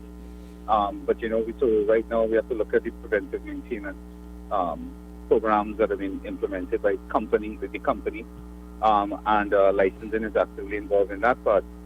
But regards to road user behavior, we're seeing some change. A good example is that it's not seeing as much people driving, taking that chance on the shoulder as they used to, because, as you know, these things accrue points. Some of you may have seen the article where that young driver got a ticket on the TBR. And young drivers have a point threshold of 7 points, not 10 for normal drivers. And that TBR ticket was 6 points. And he previously got a ticket for overtaking on the left, which was 3 points. So he already crossed his threshold and is up for license and suspension. So it's going to be a real consequence, and drivers have to understand that law enforcement has their role to play, and they have to decide how much they value and how important that driver's permit is to them. It's not a right, it's a privilege. But Brent, you talk about consequences and you talk about enforcement. Would you say that the country or nationals of this country needs to be more educated in terms of the demerit point system?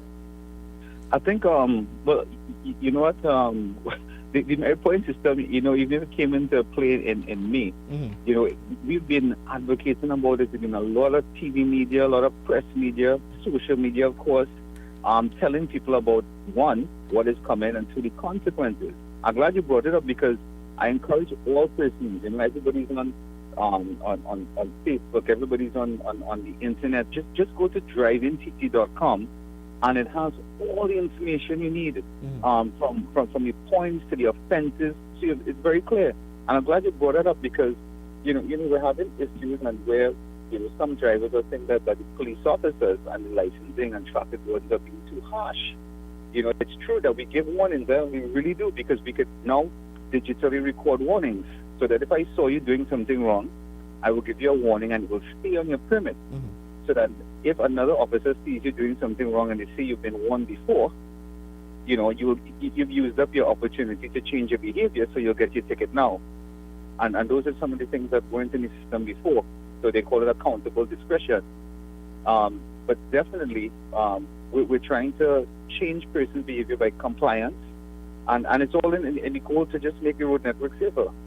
You talk about changing of attitude and changing of a culture, but would you advocate for greater resources from the state to ensure that the TTPS get the necessary, let's say, value or rather results which they are hoping to get? Well, I think we could always use some more assistance on the front for education and partnering. We've been doing a lot of lectures to big fleet companies, to Paramount. We did a big lecture to the Haulage Association, all the truck drivers, because they were complaining that their truck drivers were getting tickets for smooth tires and on the trailers, and they don't own the trucks, but the points going on them. And they say, well, they complain to the owner about it. And that could be true, but just remember, this is why even fleet owners, and company drivers or owners of company vehicles, it's important that you have vehicles in safe, proper working order, but more important that you have inspection checklists to make sure everybody did their work around check before they left that yard. The road fatality figure for the year, can you tell us what's the road fatality figure for the year thus far, Brett? Right, last check it was 63 compared to, I believe it was 82 for the same period last year. And you would advocate this a reduction as a result of the demerit point system, and actually people are actually adhering to the rules and of the TTPS? No, definitely would not be that alone. I mean, that only came into play in May, where we were already experiencing reductions prior to that. Again, this source is one of the two. So, as you know, we've been advocating and the road safety efforts put forward. Commissioner Griffith has prioritized road casualty reduction as one of his strategic goals. So you find that you have a lot more patrols out for high visibility policing. And remember, they're targeting more traffic-oriented issues because, you know, the bandits use the roads. You know, so this is why he's encouraged more actual road policing tactics in order to be one of the anti-crime efforts. But that would require greater resources in terms of human capacity, yes? Definitely. And unfortunately, challenges with the COVID, as you know, sometimes affect that. So, you know, we have to work smart. All right, Brent, I want to thank you very much for sharing some thoughts with us this morning. Always a pleasure talking to you. Thank you very much. Take care. Be safe. Yeah, you too. That's Brent Batson of the Trinidad and Tobago Police Service Road Safety Program. He is the coordinator of that program. Let's take this call on the line. Hello, good morning, and welcome to 97.5. Good morning. Mr. Kenrick. Good morning, sir. How are you? About that fellow, Mr. Braxton there. What happened? The Minister of Works promised to make the road signs more effective or visible. Because recently I was going down into Freeport, and I got down into Freeport, and I watched, Freeport, I go down in Freeport, they had the crossroad, and then they go up on the next side. So when I reached down in Freeport, I saw the police had about 5 or 6 cars on the side. So I stopped on the junction, I watch left, I watch right, I made sure I ain't breaking any sign. As I crossed the road, the police officer pulled my aside. He said, broke our road sign. I said, well, officer, where the road sign? I had to come out my car, cross back the crossroad and walk up, and there's a sign about 20 or 30 feet from the 30 feet from the end of that junction going down in the Freeport.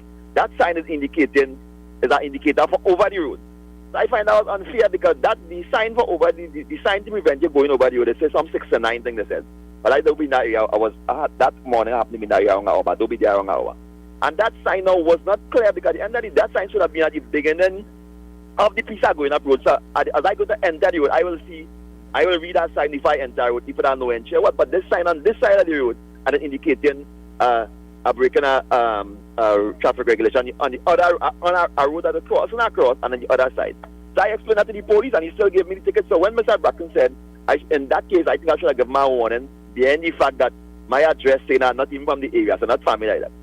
So I was discussing with our driver and he said, well, we will side our route regular, know that, but somebody coming up there for the first time, because the sign is not visible enough for you to know that. And it does, even Shagwana saw when they come along back by Royal Bank there, the same procedure, but in this case, now the sign is on the ground in the road, 2 arrows going, one going left right. So you're seeing the arrows on the ground, but in this case, there's no arrow on the ground, anything.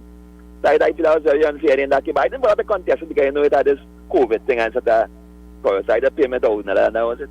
Well, I hear you, my friend. And I want to thank you very much for drawing that to our attention, because for a very long time now, I have been calling on the Ministry of Works and Transport to ensure that all of the road signage, my apologies, are quite visible.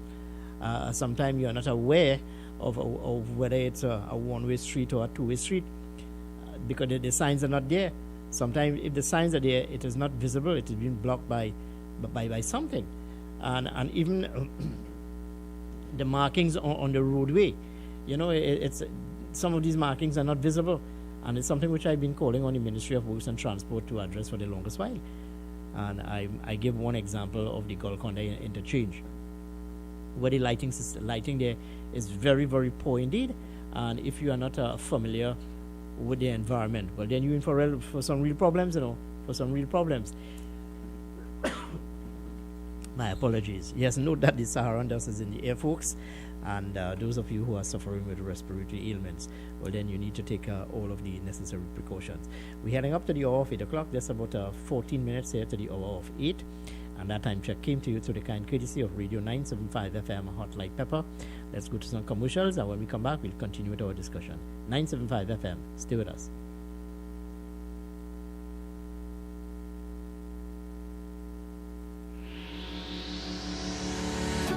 Kathy's Cool Spot Enterprises Limited, number 86 Pearville, opposite the TSTT Exchange in Mayaro. We specialize in all types of meats, dry goods, liquor, beverages, ice, LPG, gas, motor oils, stationery supplies, and photocopying. We also provide rentals of tents and chairs for your every occasion. Come in and take advantage of our specials at reduced prices on liquor, wholesale and retail. We are open every day, even on public holidays, for your convenience. TT Post services are available here at Kathy's Cool Spot Enterprises Limited of number 86 Pearville, Mayaro, where our friendly staff will be happy to serve you.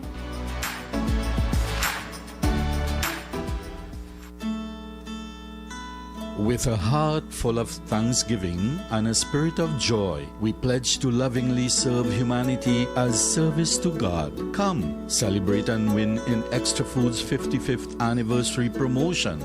Be the lucky winners of 55-inch smart televisions. Just spend $300 and fill out the entry form and place it in the box at the branches located Arima, Grand Bazaar, Endeavour, and Chaguanas. Drawing date on 31st August 2020. Extra Foods, always something extra for you, and thank you for shopping at Extra Foods.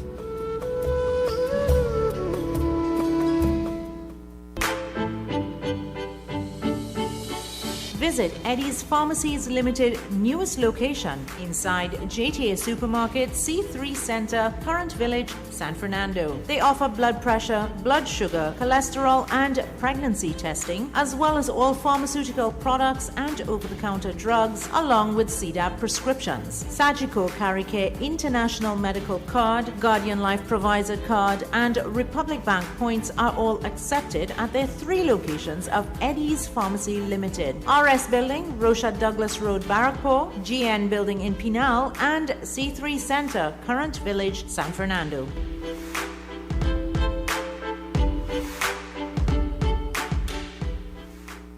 To you, Newsday Classifieds. Take Value Optical to be your partner. I do. I now pronounce free eye test from Value Optical for Newsday Classified customers. Call the Newsday Classified reps for more information. You may now kiss the bride.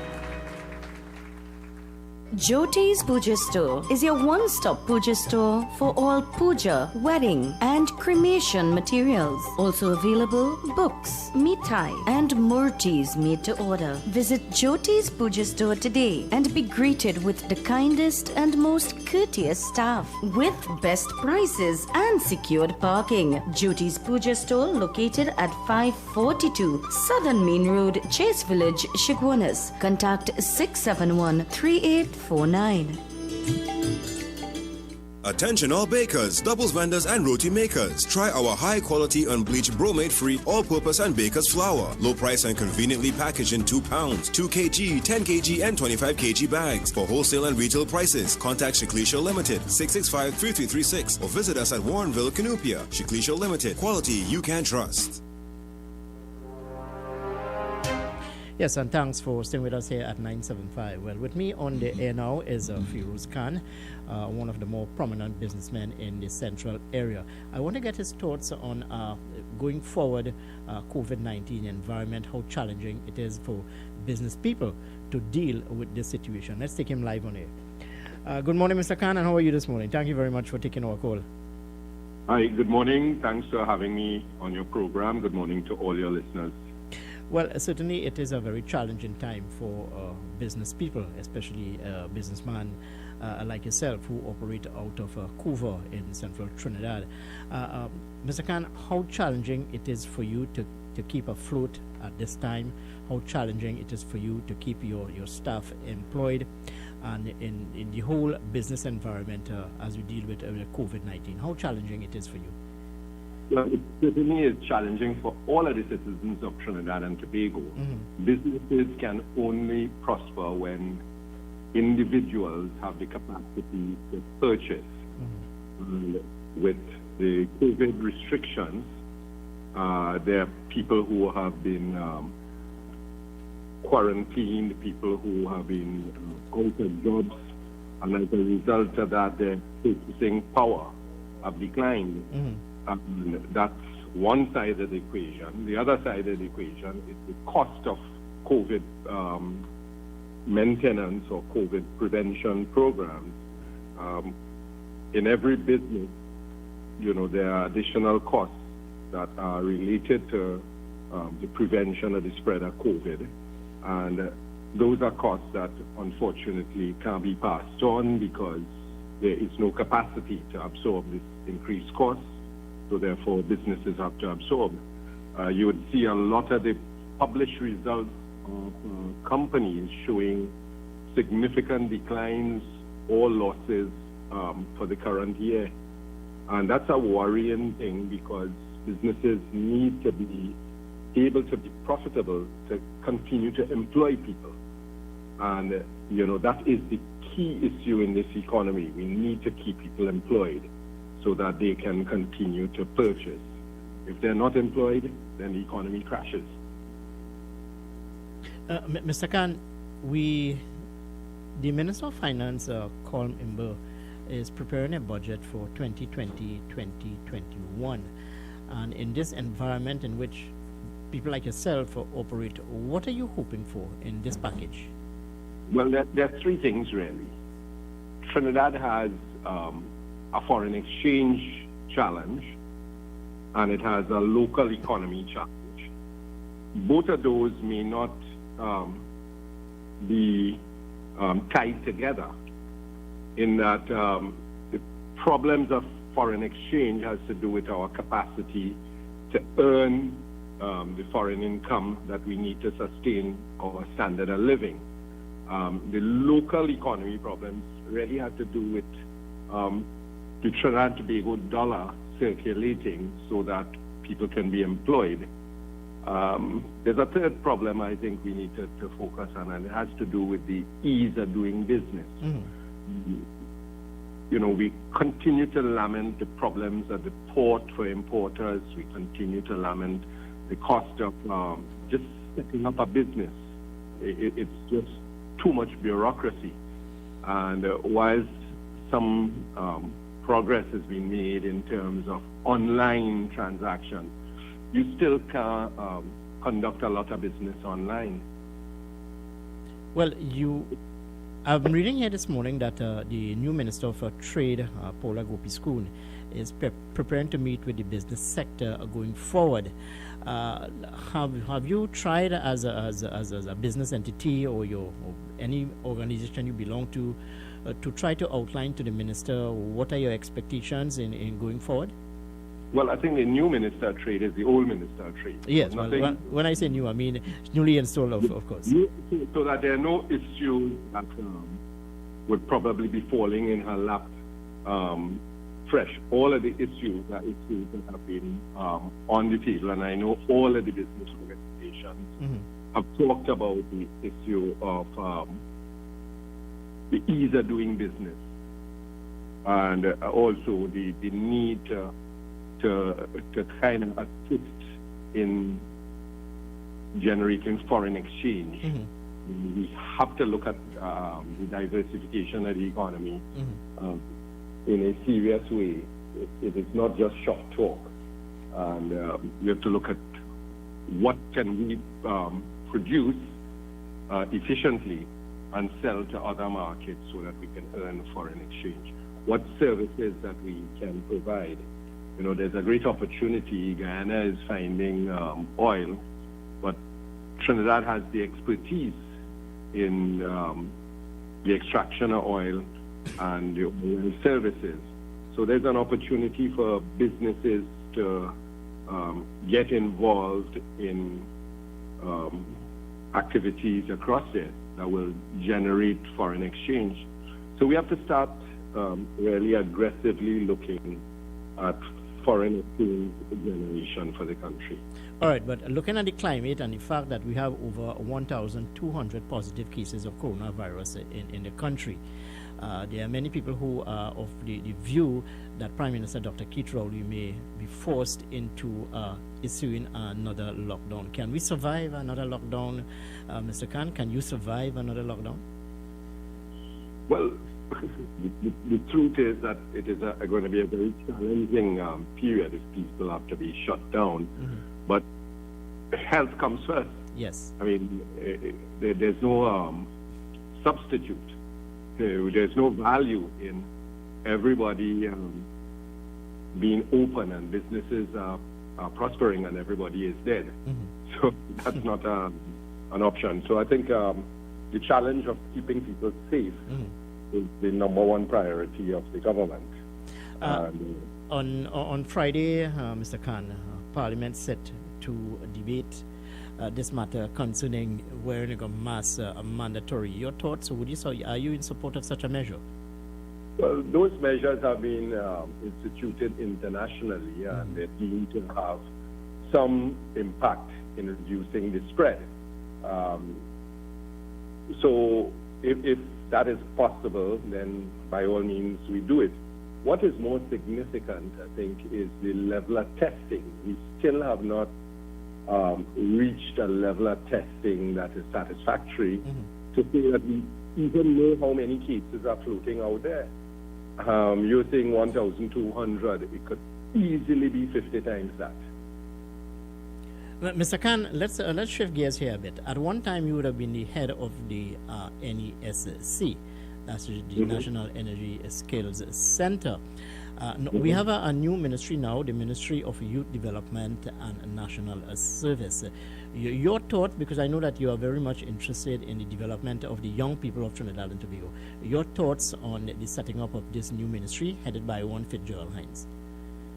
Well, it depends on what the objectives of the ministry are. You know, when you name a ministry, it doesn't clearly define what the end goals are. But we do need to have significant focus on our youth. The problem of crime cannot be addressed purely by laws and more police officers and more prison cells. You have to be able to create opportunities for young people to acquire the skills and competencies to be able to earn a living. And when we were in government, I think the capacity for training had been improved significantly. So I'll give you an example that summarizes the problem. Every year there are between 17,000 to 18,000 students who write SEA. And of those, maybe 7,000 are going on to CAPE and tertiary education. So you have 10,000 people between SEA and CAPE.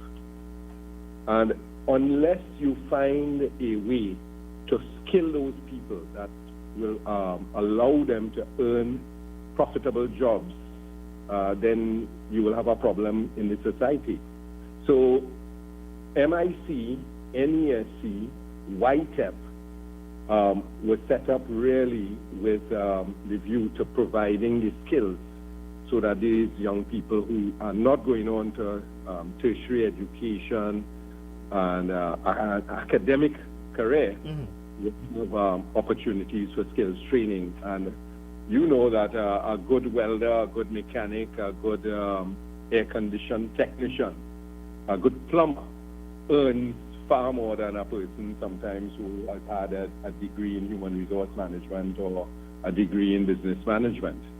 So we've got to continue focusing on the young people and providing them the skills so that they can earn a living, become entrepreneurs for themselves, etc. But it's early days yet. We have not heard the ministry indicate any kind of strategic vision. So I guess once the minister settles down, he will perhaps articulate some kind of vision for youth development. All right, Mr. Khan, I want to thank you very much for taking the time off to chat with us this morning. All the best to you, and stay safe. Thank you. Good luck to you and your team as well. That's the voice there of Firoz Khan, a businessman operating out of Couva. He heads the Super Quality supermarket always very much interested in youth development in the country. We want to thank him very much for being part of the program this morning and sharing his thoughts with us. We're heading up to the hour of 8 o'clock. Just about 2 minutes here to the hour of 8. We'll take the 8 o'clock newscast, and when we come back, we'll be into the final hour of today's edition of the morning program, You Talk on 975 FM, Hot Like Pepper. Stay with us here, 975.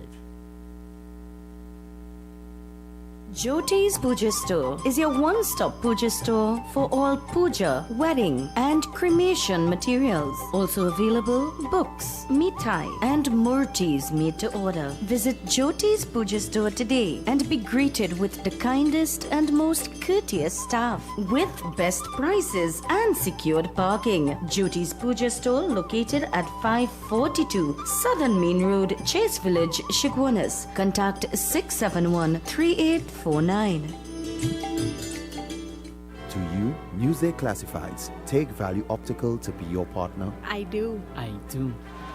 I now pronounce free eye test from Value Optical for Newsday Classified customers. Call the Newsday Classified reps for more information. You may now kiss the bride.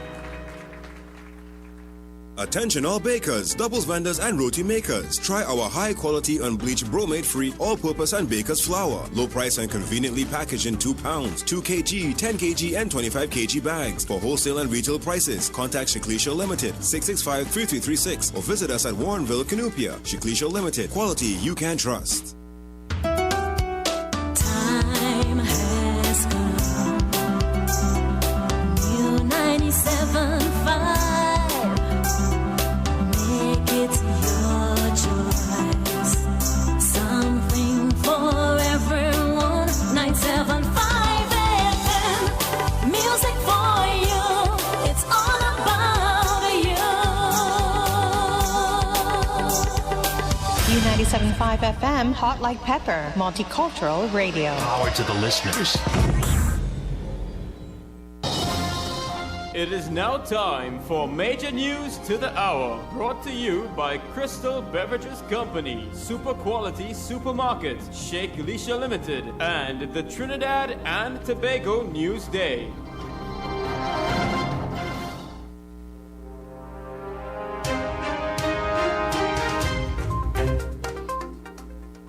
This is the ATM News on U97.5 FM, Hot Like Pepper Multicultural Radio. I am Uma Ratan Singh. Good morning.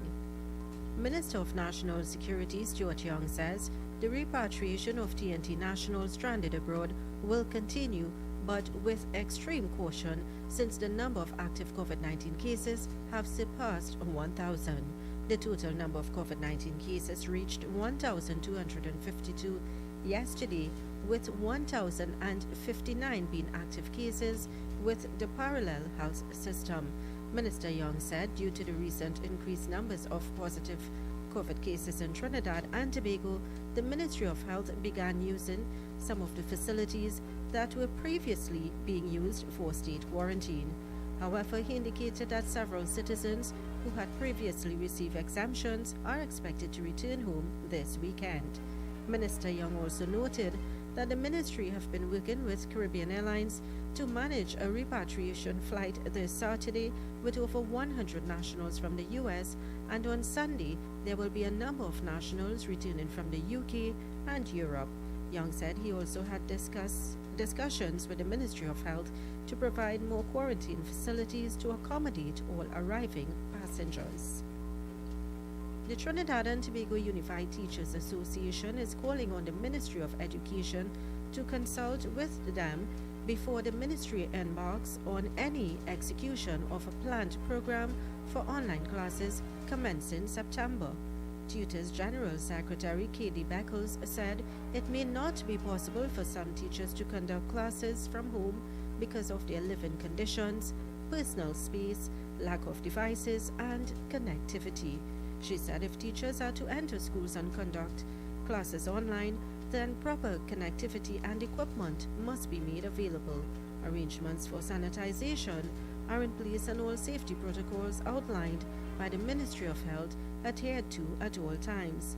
Teachers operating from a secondary school in central Trinidad have indicated that the principal have already begun making demands without any official memorandum being issued by the Ministry of Education. However, the teacher said they are being directed by the principal to teach from home starting September 1st. The Sports Company of Trinidad and Tobago Limited, Sport TT, is reminding the public that all its facilities remain closed at this time in keeping with the public health measures. This was declared by the Ministry of Health to curb the spread of COVID-19.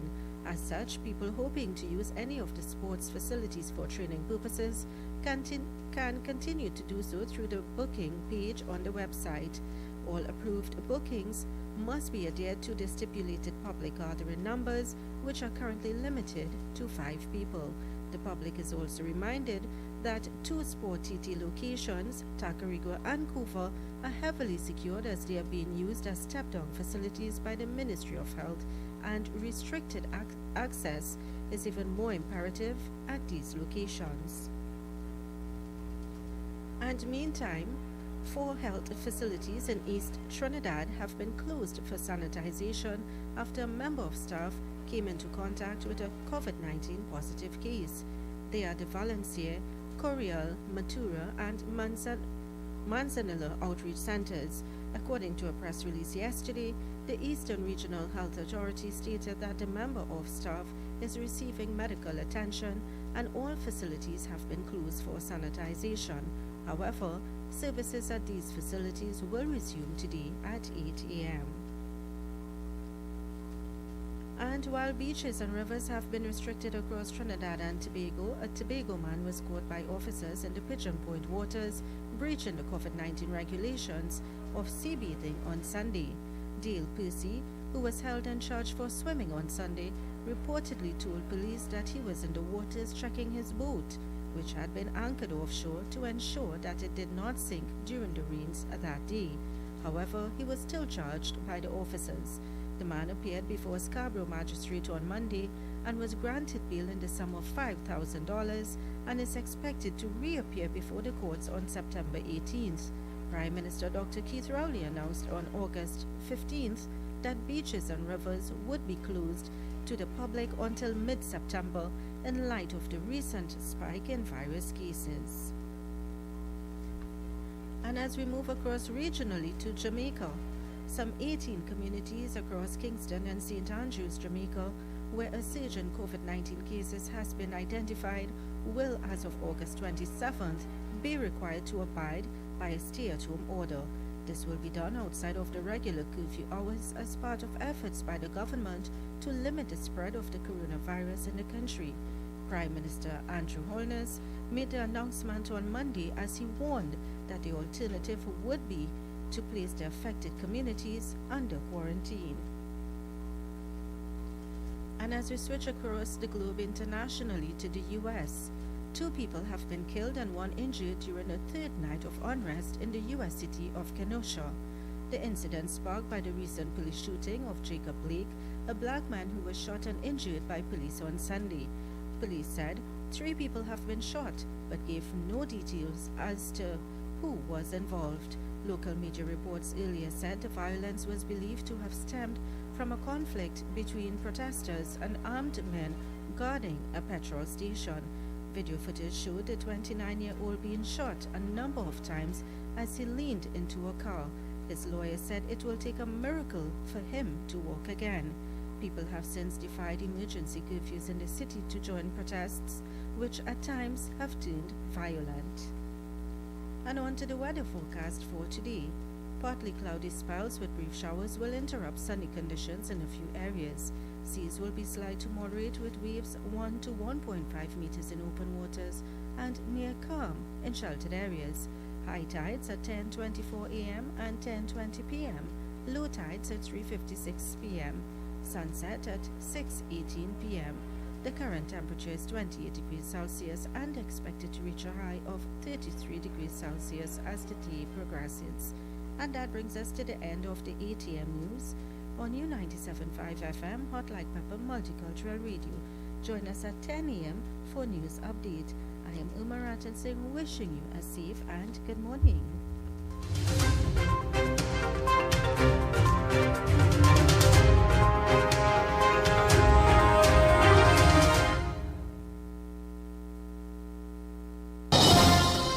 That was Major News to the Hour, brought to you by Crystal Beverages Company, Super Quality Supermarket, Sheikh Leisha Limited, and the Trinidad and Tobago News Day.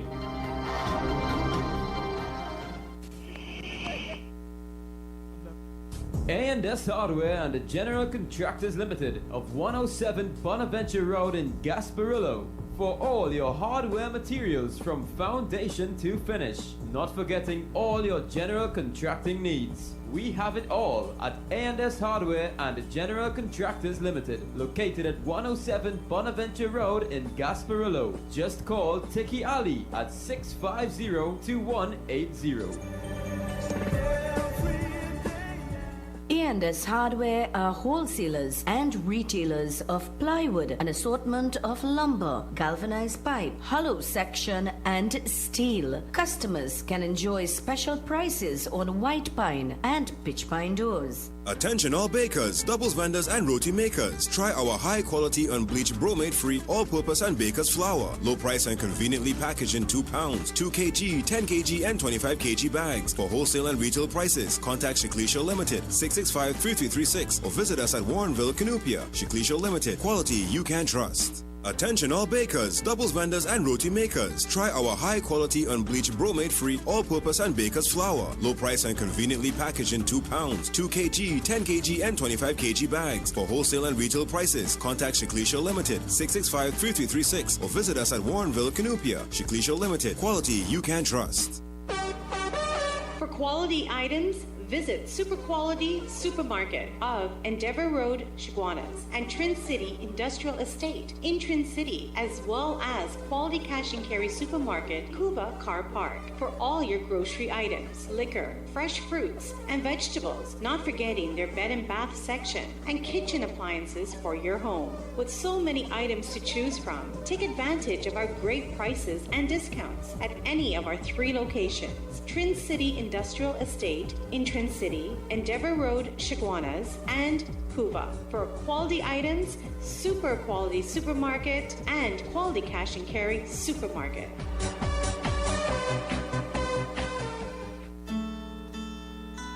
With a heart full of thanksgiving and a spirit of joy, we pledge to lovingly serve humanity as service to God. Come, celebrate and win in Extra Foods' 55th anniversary promotion.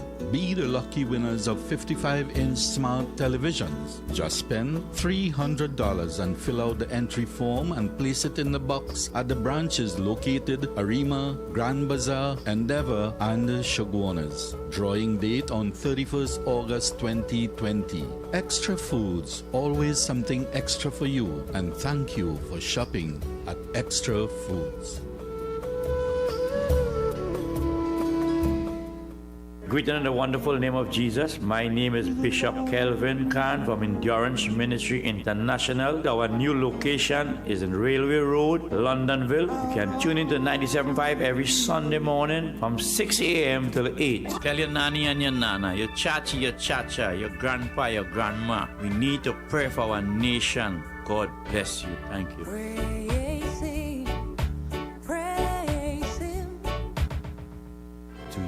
Newsday Classifieds. Take Value Optical to be your partner. I do. I do.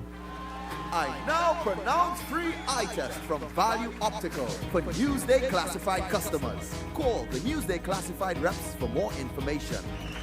You may now kiss the bride.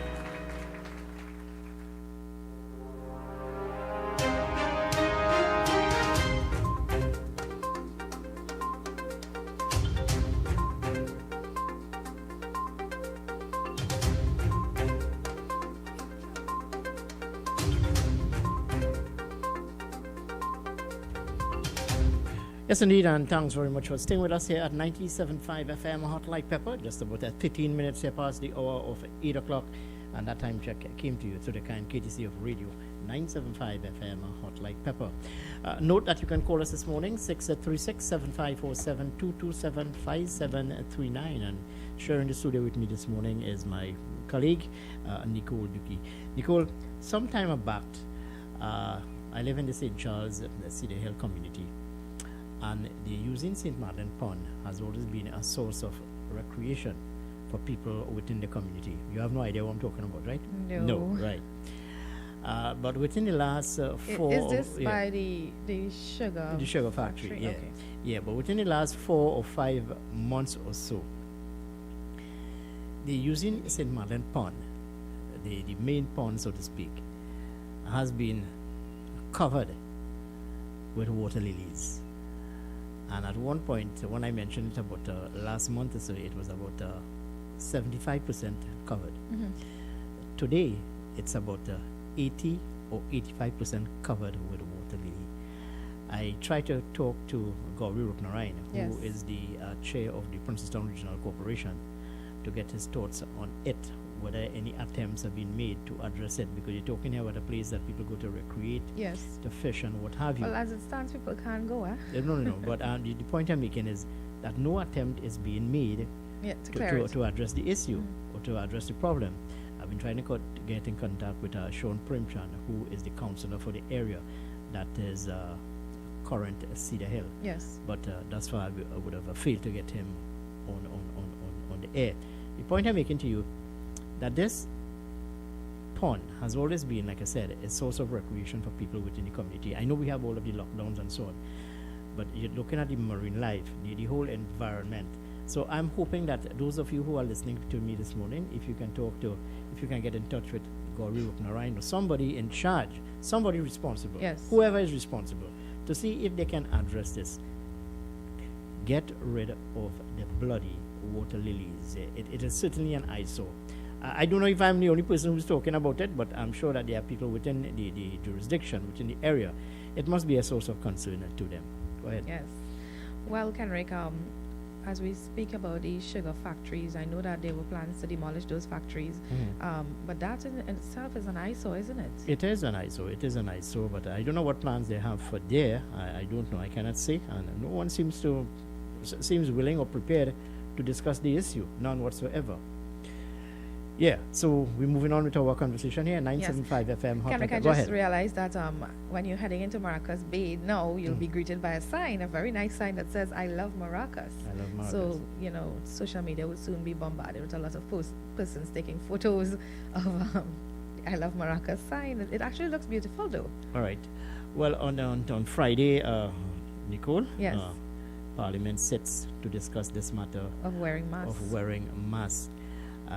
I've been trying it. I know it can be quite difficult at times, cumbersome, quite uncomfortable, but it's part of the new normal. And yesterday I told you about I spoke to a frontline worker attached to the San Fernando General Hospital, and she said it is quite difficult, operating and conducting your duties wearing a mask for 12 hours. Yes. It is. So one must take into consideration the challenges that these frontline workers face on a daily basis in protecting us and ensuring that this spread of COVID-19 does not continue in Trinidad and Tobago.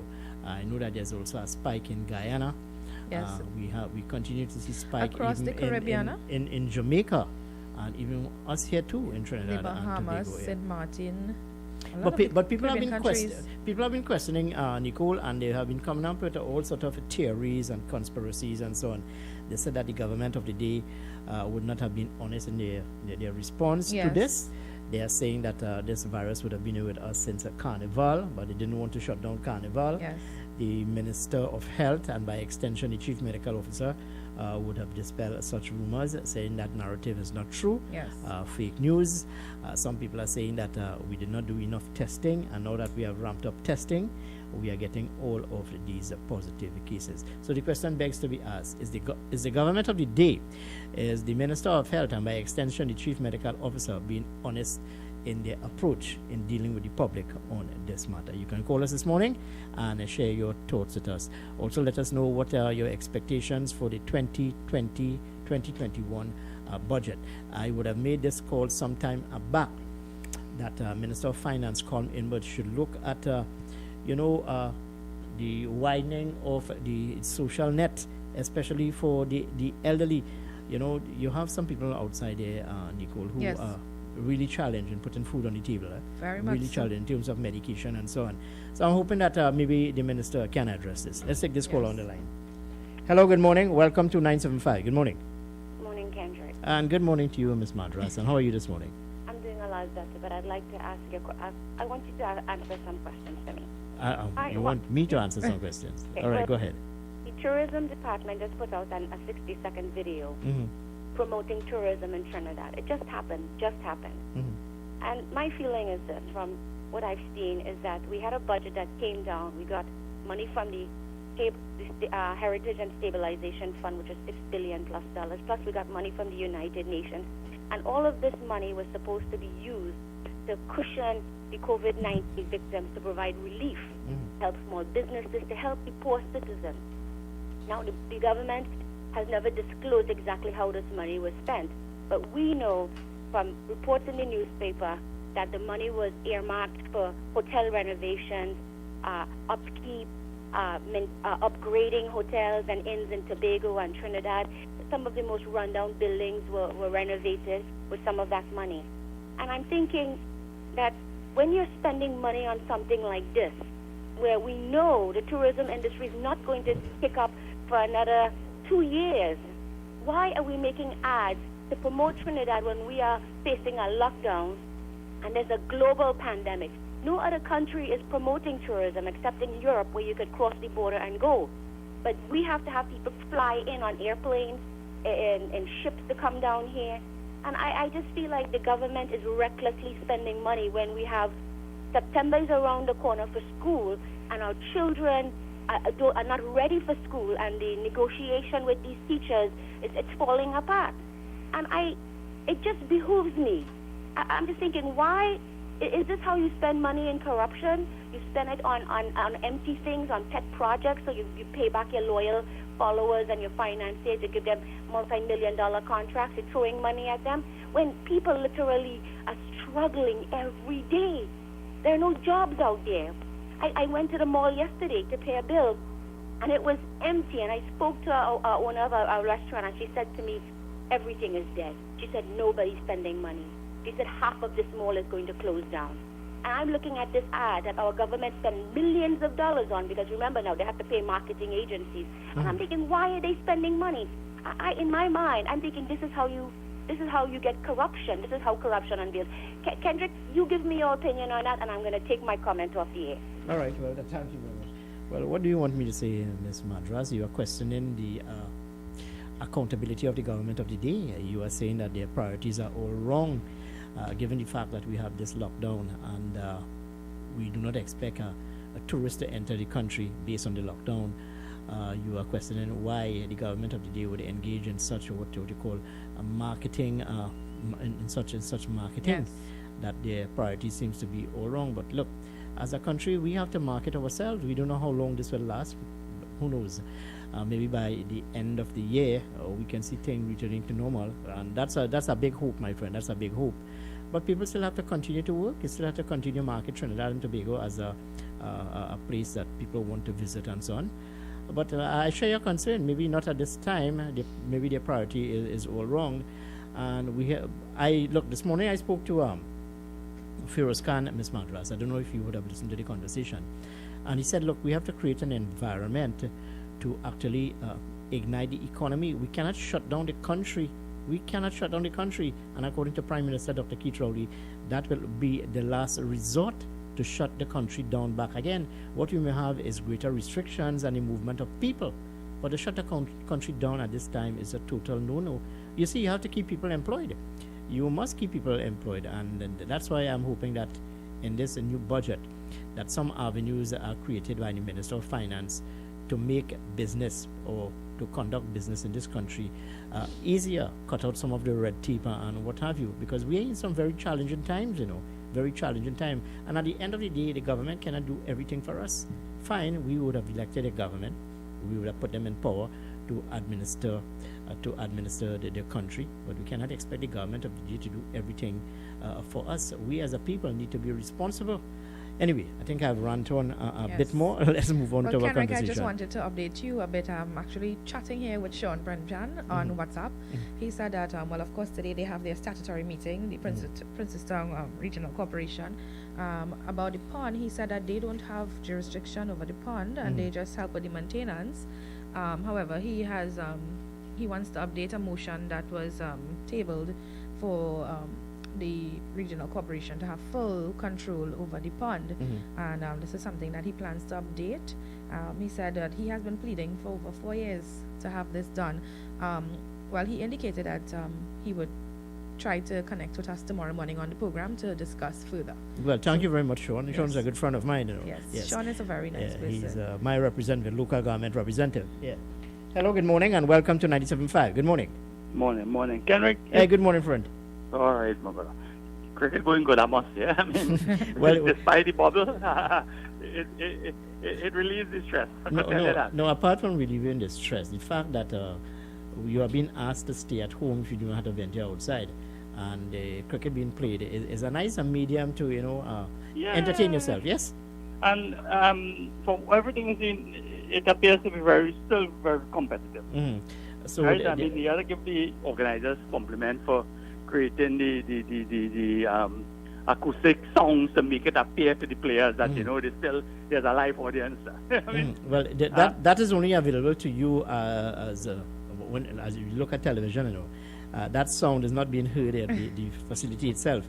They're not playing it through the DJ system? No, my friend, no. Oh, okay. Well, that's my apologies. That must have been challenging to play that game and nobody to cheer on. No, but they're still doing well. Yeah. The enthusiasm and motivation for players, I want to commend them for actually, coming out and trying to entertain the sporting fraternity. Yes, and it has also been played in good a good spread, good camaraderie. There doesn't appear to be animosity. I mean, so it's going good.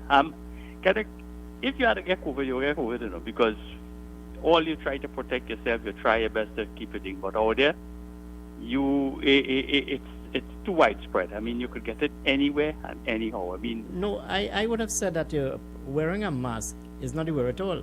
No, the wearing of the mask is just another security layer. You have to look at sanitizing yourself. You have to not touch your face, not touch the environment around you, the infrastructure around you, not touch it and sanitize and so on. So the wearing of the mask is not the wear at all. Go ahead. Yeah, right. Well, what I really want to call for, I want to congratulate the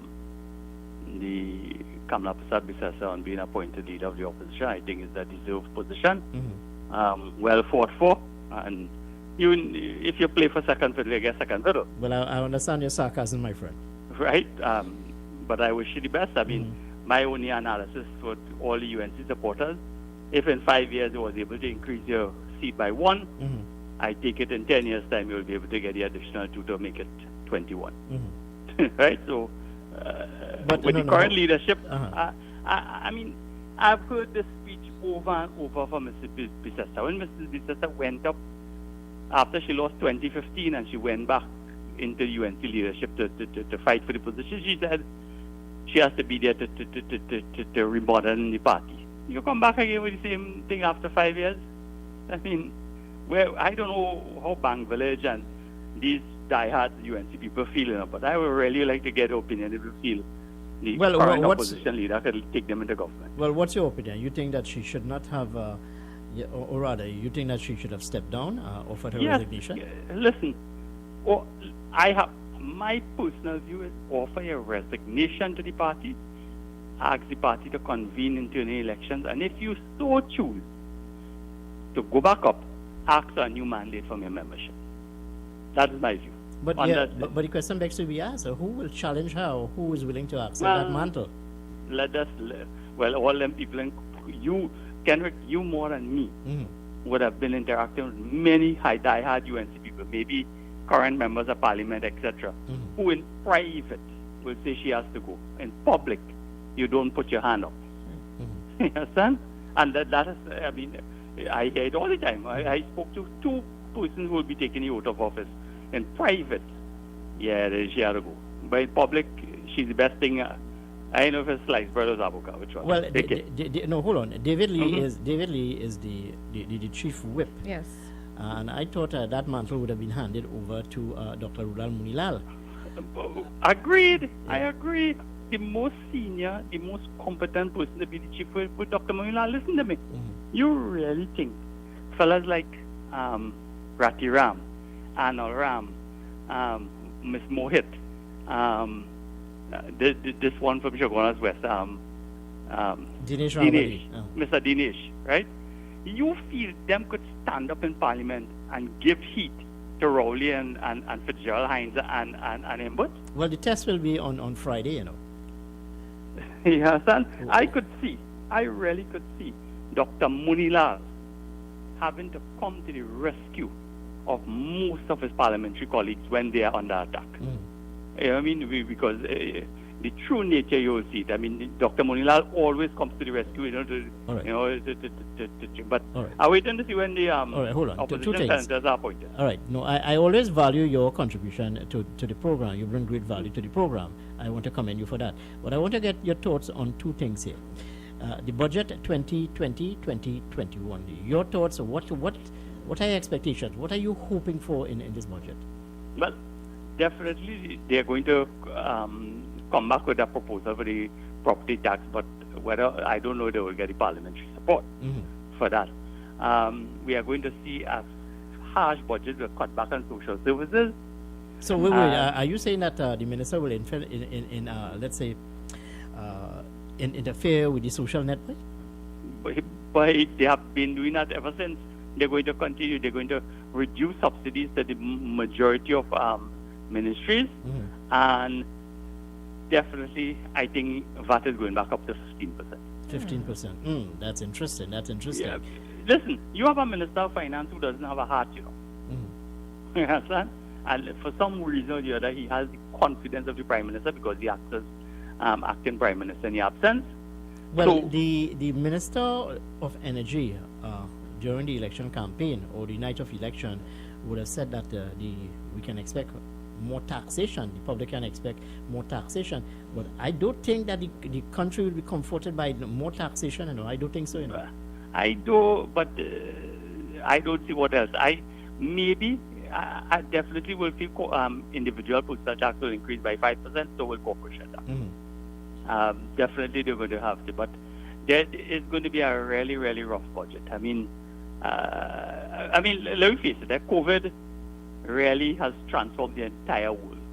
There's very few economies that are able to weather the storm good. I mean, all economies. And when you look at BBC, Euronews, and France 24 Live, which are next news channel, you really get a feel of what is happening in Europe. And as I say, if the European nations and in particular the US and Canada are impacted, Trinidad will feel it tremendously. Well, put it this way, Kenneth.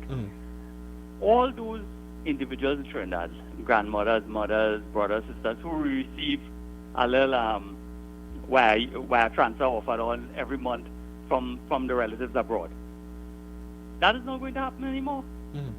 You understand? So those who receive a little 200-300 through Western Union or whatever every couple of months to keep them going, because of the impact and employment situation in the U.S. and Canada, they can't remit any money again. Well, let's look at the education sector now. It has been hoped that school will reopen sometime in January, and there will be a virtual teaching session. How challenging is that? Kendrick, I know at least 4 persons at a personal level, at the primary school level in teaching, right? And they will tell you they are not okra with using a computer. I mean, I'm not talking about going on Facebook and messaging. I'm talking about using it as a tool, right? In preparing Word documents, in preparing spreadsheets. They are not okra. So how do they transform that to students? And we are now hearing talks that the government today is looking at laptops for children. I mean, it's a bit too late now after you would have discussed the program. It's a bit. I mean, I won't say it's too late. I mean, definitely there will be a lot of students who would be at a disadvantage, but it should not have been stopped at all. I mean, the entire world is going towards technology, and I mean that was a stupid move on their part. But it's good that they have realized their error and thing. But there are so much things I want to discuss with you because I spoke to David Abdullah this morning concerning the Petrotrin refinery and the port.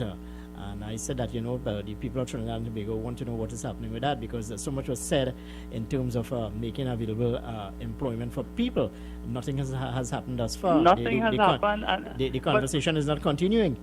But more importantly, David Abdullah and he being a member of the OWTU, current or former, right?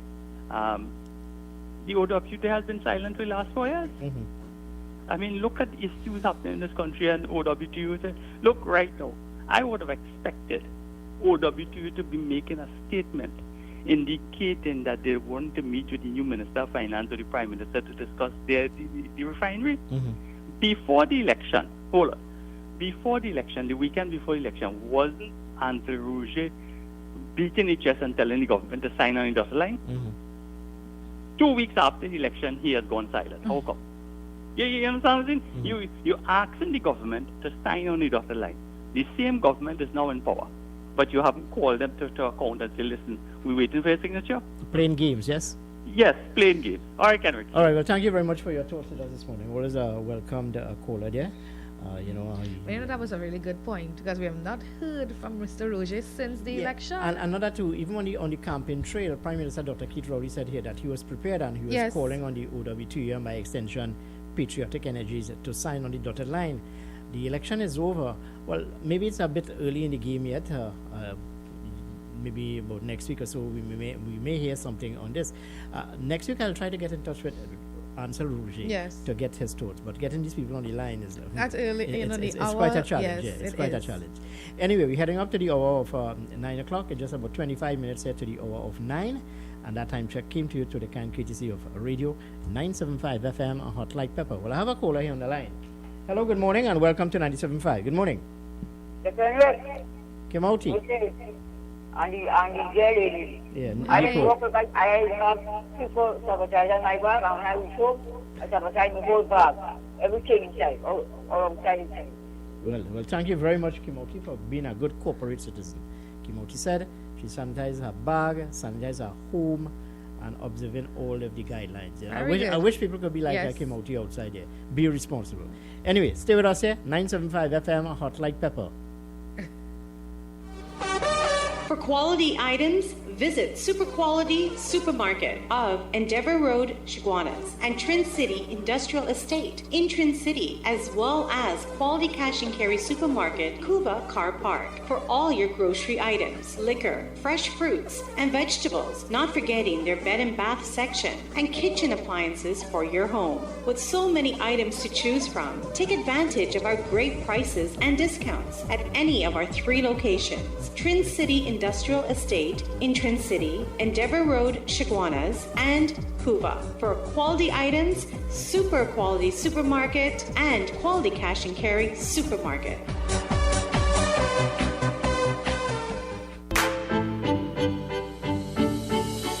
Visit Eddie's Pharmacies Limited newest location inside JTA Supermarket, C3 Center, Current Village, San Fernando. They offer blood pressure, blood sugar, cholesterol, and pregnancy testing, as well as all pharmaceutical products and over-the-counter drugs, along with CDAP prescriptions. Sagicor Caricare International Medical Card, Guardian Life Provider Card, and Republic Bank points are all accepted at their 3 locations of Eddie's Pharmacy Limited: RS Building, Rocha Douglas Road, Barraco, GN Building in Pinal, and C3 Center, Current Village, San Fernando.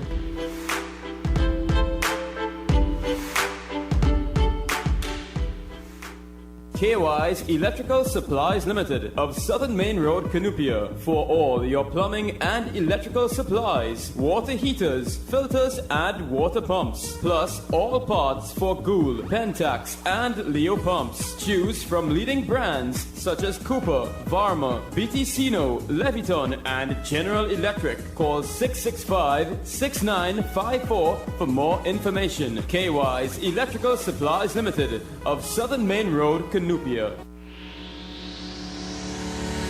Kathy's Cool Spot Enterprises Limited, number 86 Pearville, opposite the TSTT Exchange in Mayaro. We specialize in all types of meats, dry goods, liquor, beverages, ice, LPG, gas, motor oils, stationery supplies, and photocopying. We also provide rentals of tents and chairs for your every occasion. Come in and take advantage of our specials at reduced prices on liquor, wholesale and retail. We are open every day, even on public holidays, for your convenience. TT Post services are available here at Kathy's Cool Spot Enterprises Limited of number 86 Pearville, Mayaro, where our friendly staff will be happy to serve you.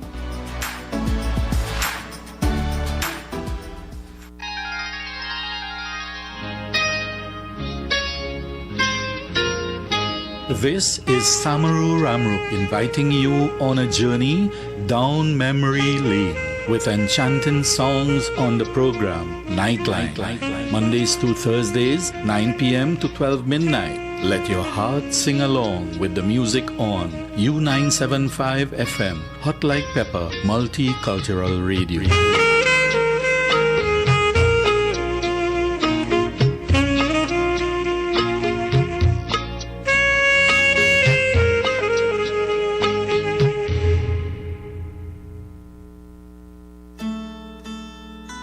With a heart full of thanksgiving and a spirit of joy, we pledge to lovingly serve humanity as service to God. Come, celebrate and win in Extra Foods' 55th anniversary promotion. Be the lucky winners of 55-inch smart televisions. Just spend $300 and fill out the entry form and place it in the box at the branches located Arima, Grand Bazaar, Endeavour, and Chaguanas. Drawing date on 31st August 2020. Extra Foods, always something extra for you, and thank you for shopping at Extra Foods.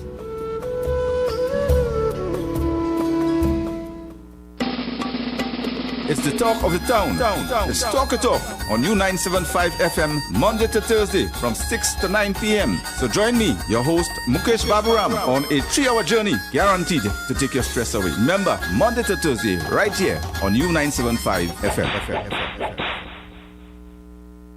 Gosh, boy, I can't wait to go home. Stuck in traffic again, Hare Babri. Well, guess what? Your day is about to get hotter than ever in the afternoon. It's the new afternoon drive time program on U97.5 FM, Hot Like Pepper Multicultural Radio. Tune in Monday to Friday from 3 p.m. to 6 p.m. with yours truly, the DJ Flavia Experience. Let's make it hotter than ever in the afternoon. Great music, great info, and great vibes. Hotter than ever in the afternoon. Monday to Friday, 3 to 6 p.m. on U97.5 FM, Hot Like Pepper Multicultural Radio.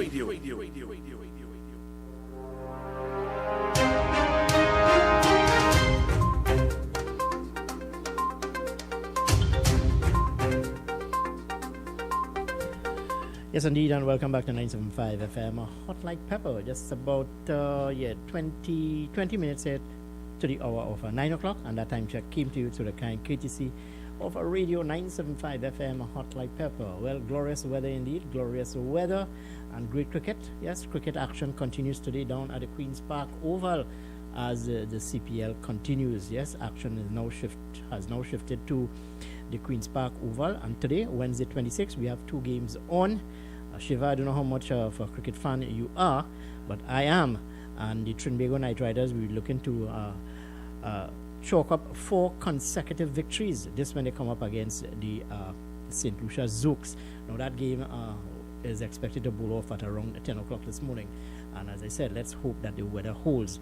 And later on this afternoon from just around 5:30, well, action continues again with the Barbados Tridents. Now the Barbados Tridents is the defending champions. They are led by West Indies captain Jason Holder, and they are coming up against the Jamaica Talawas, led by Robman Powell.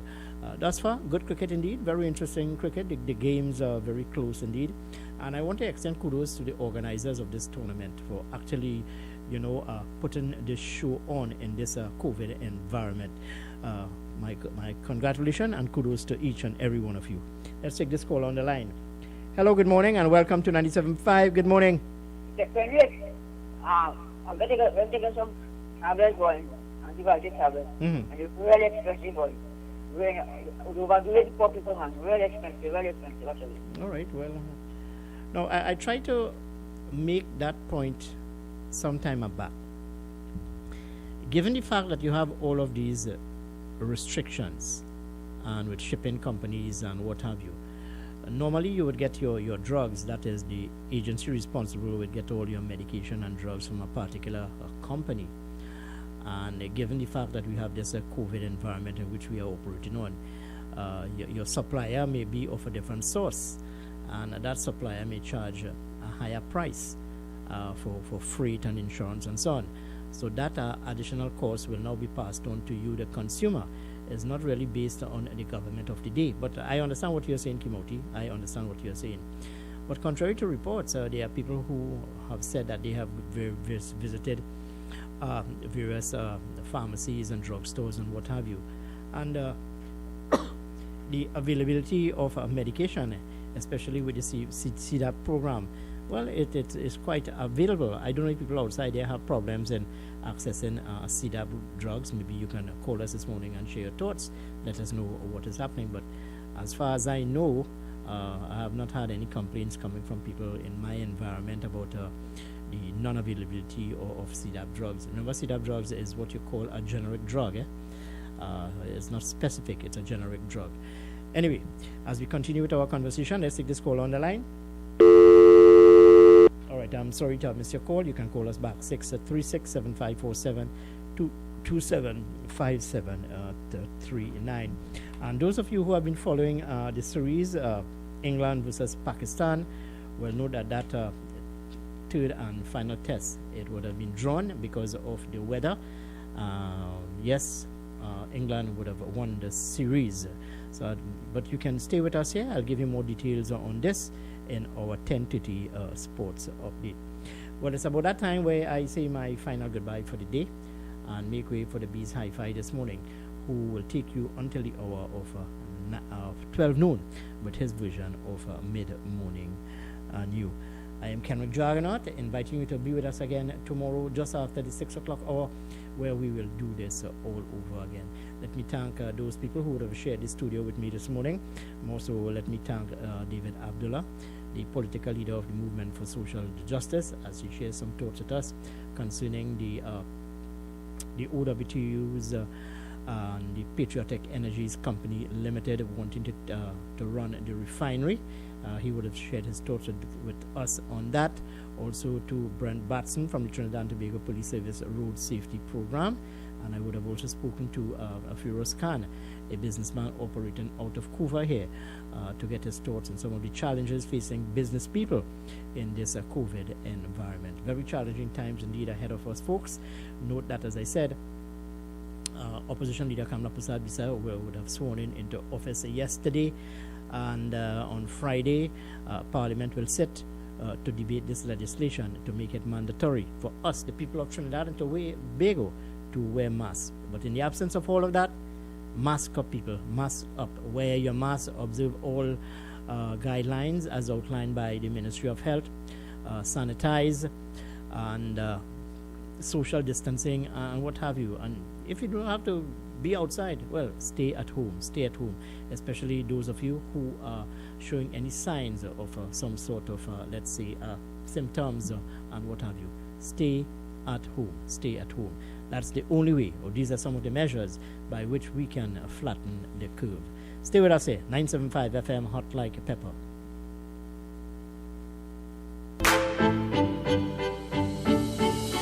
Visit Eddie's Pharmacies Limited newest location inside JTA Supermarket, C3 Center, Current Village, San Fernando. They offer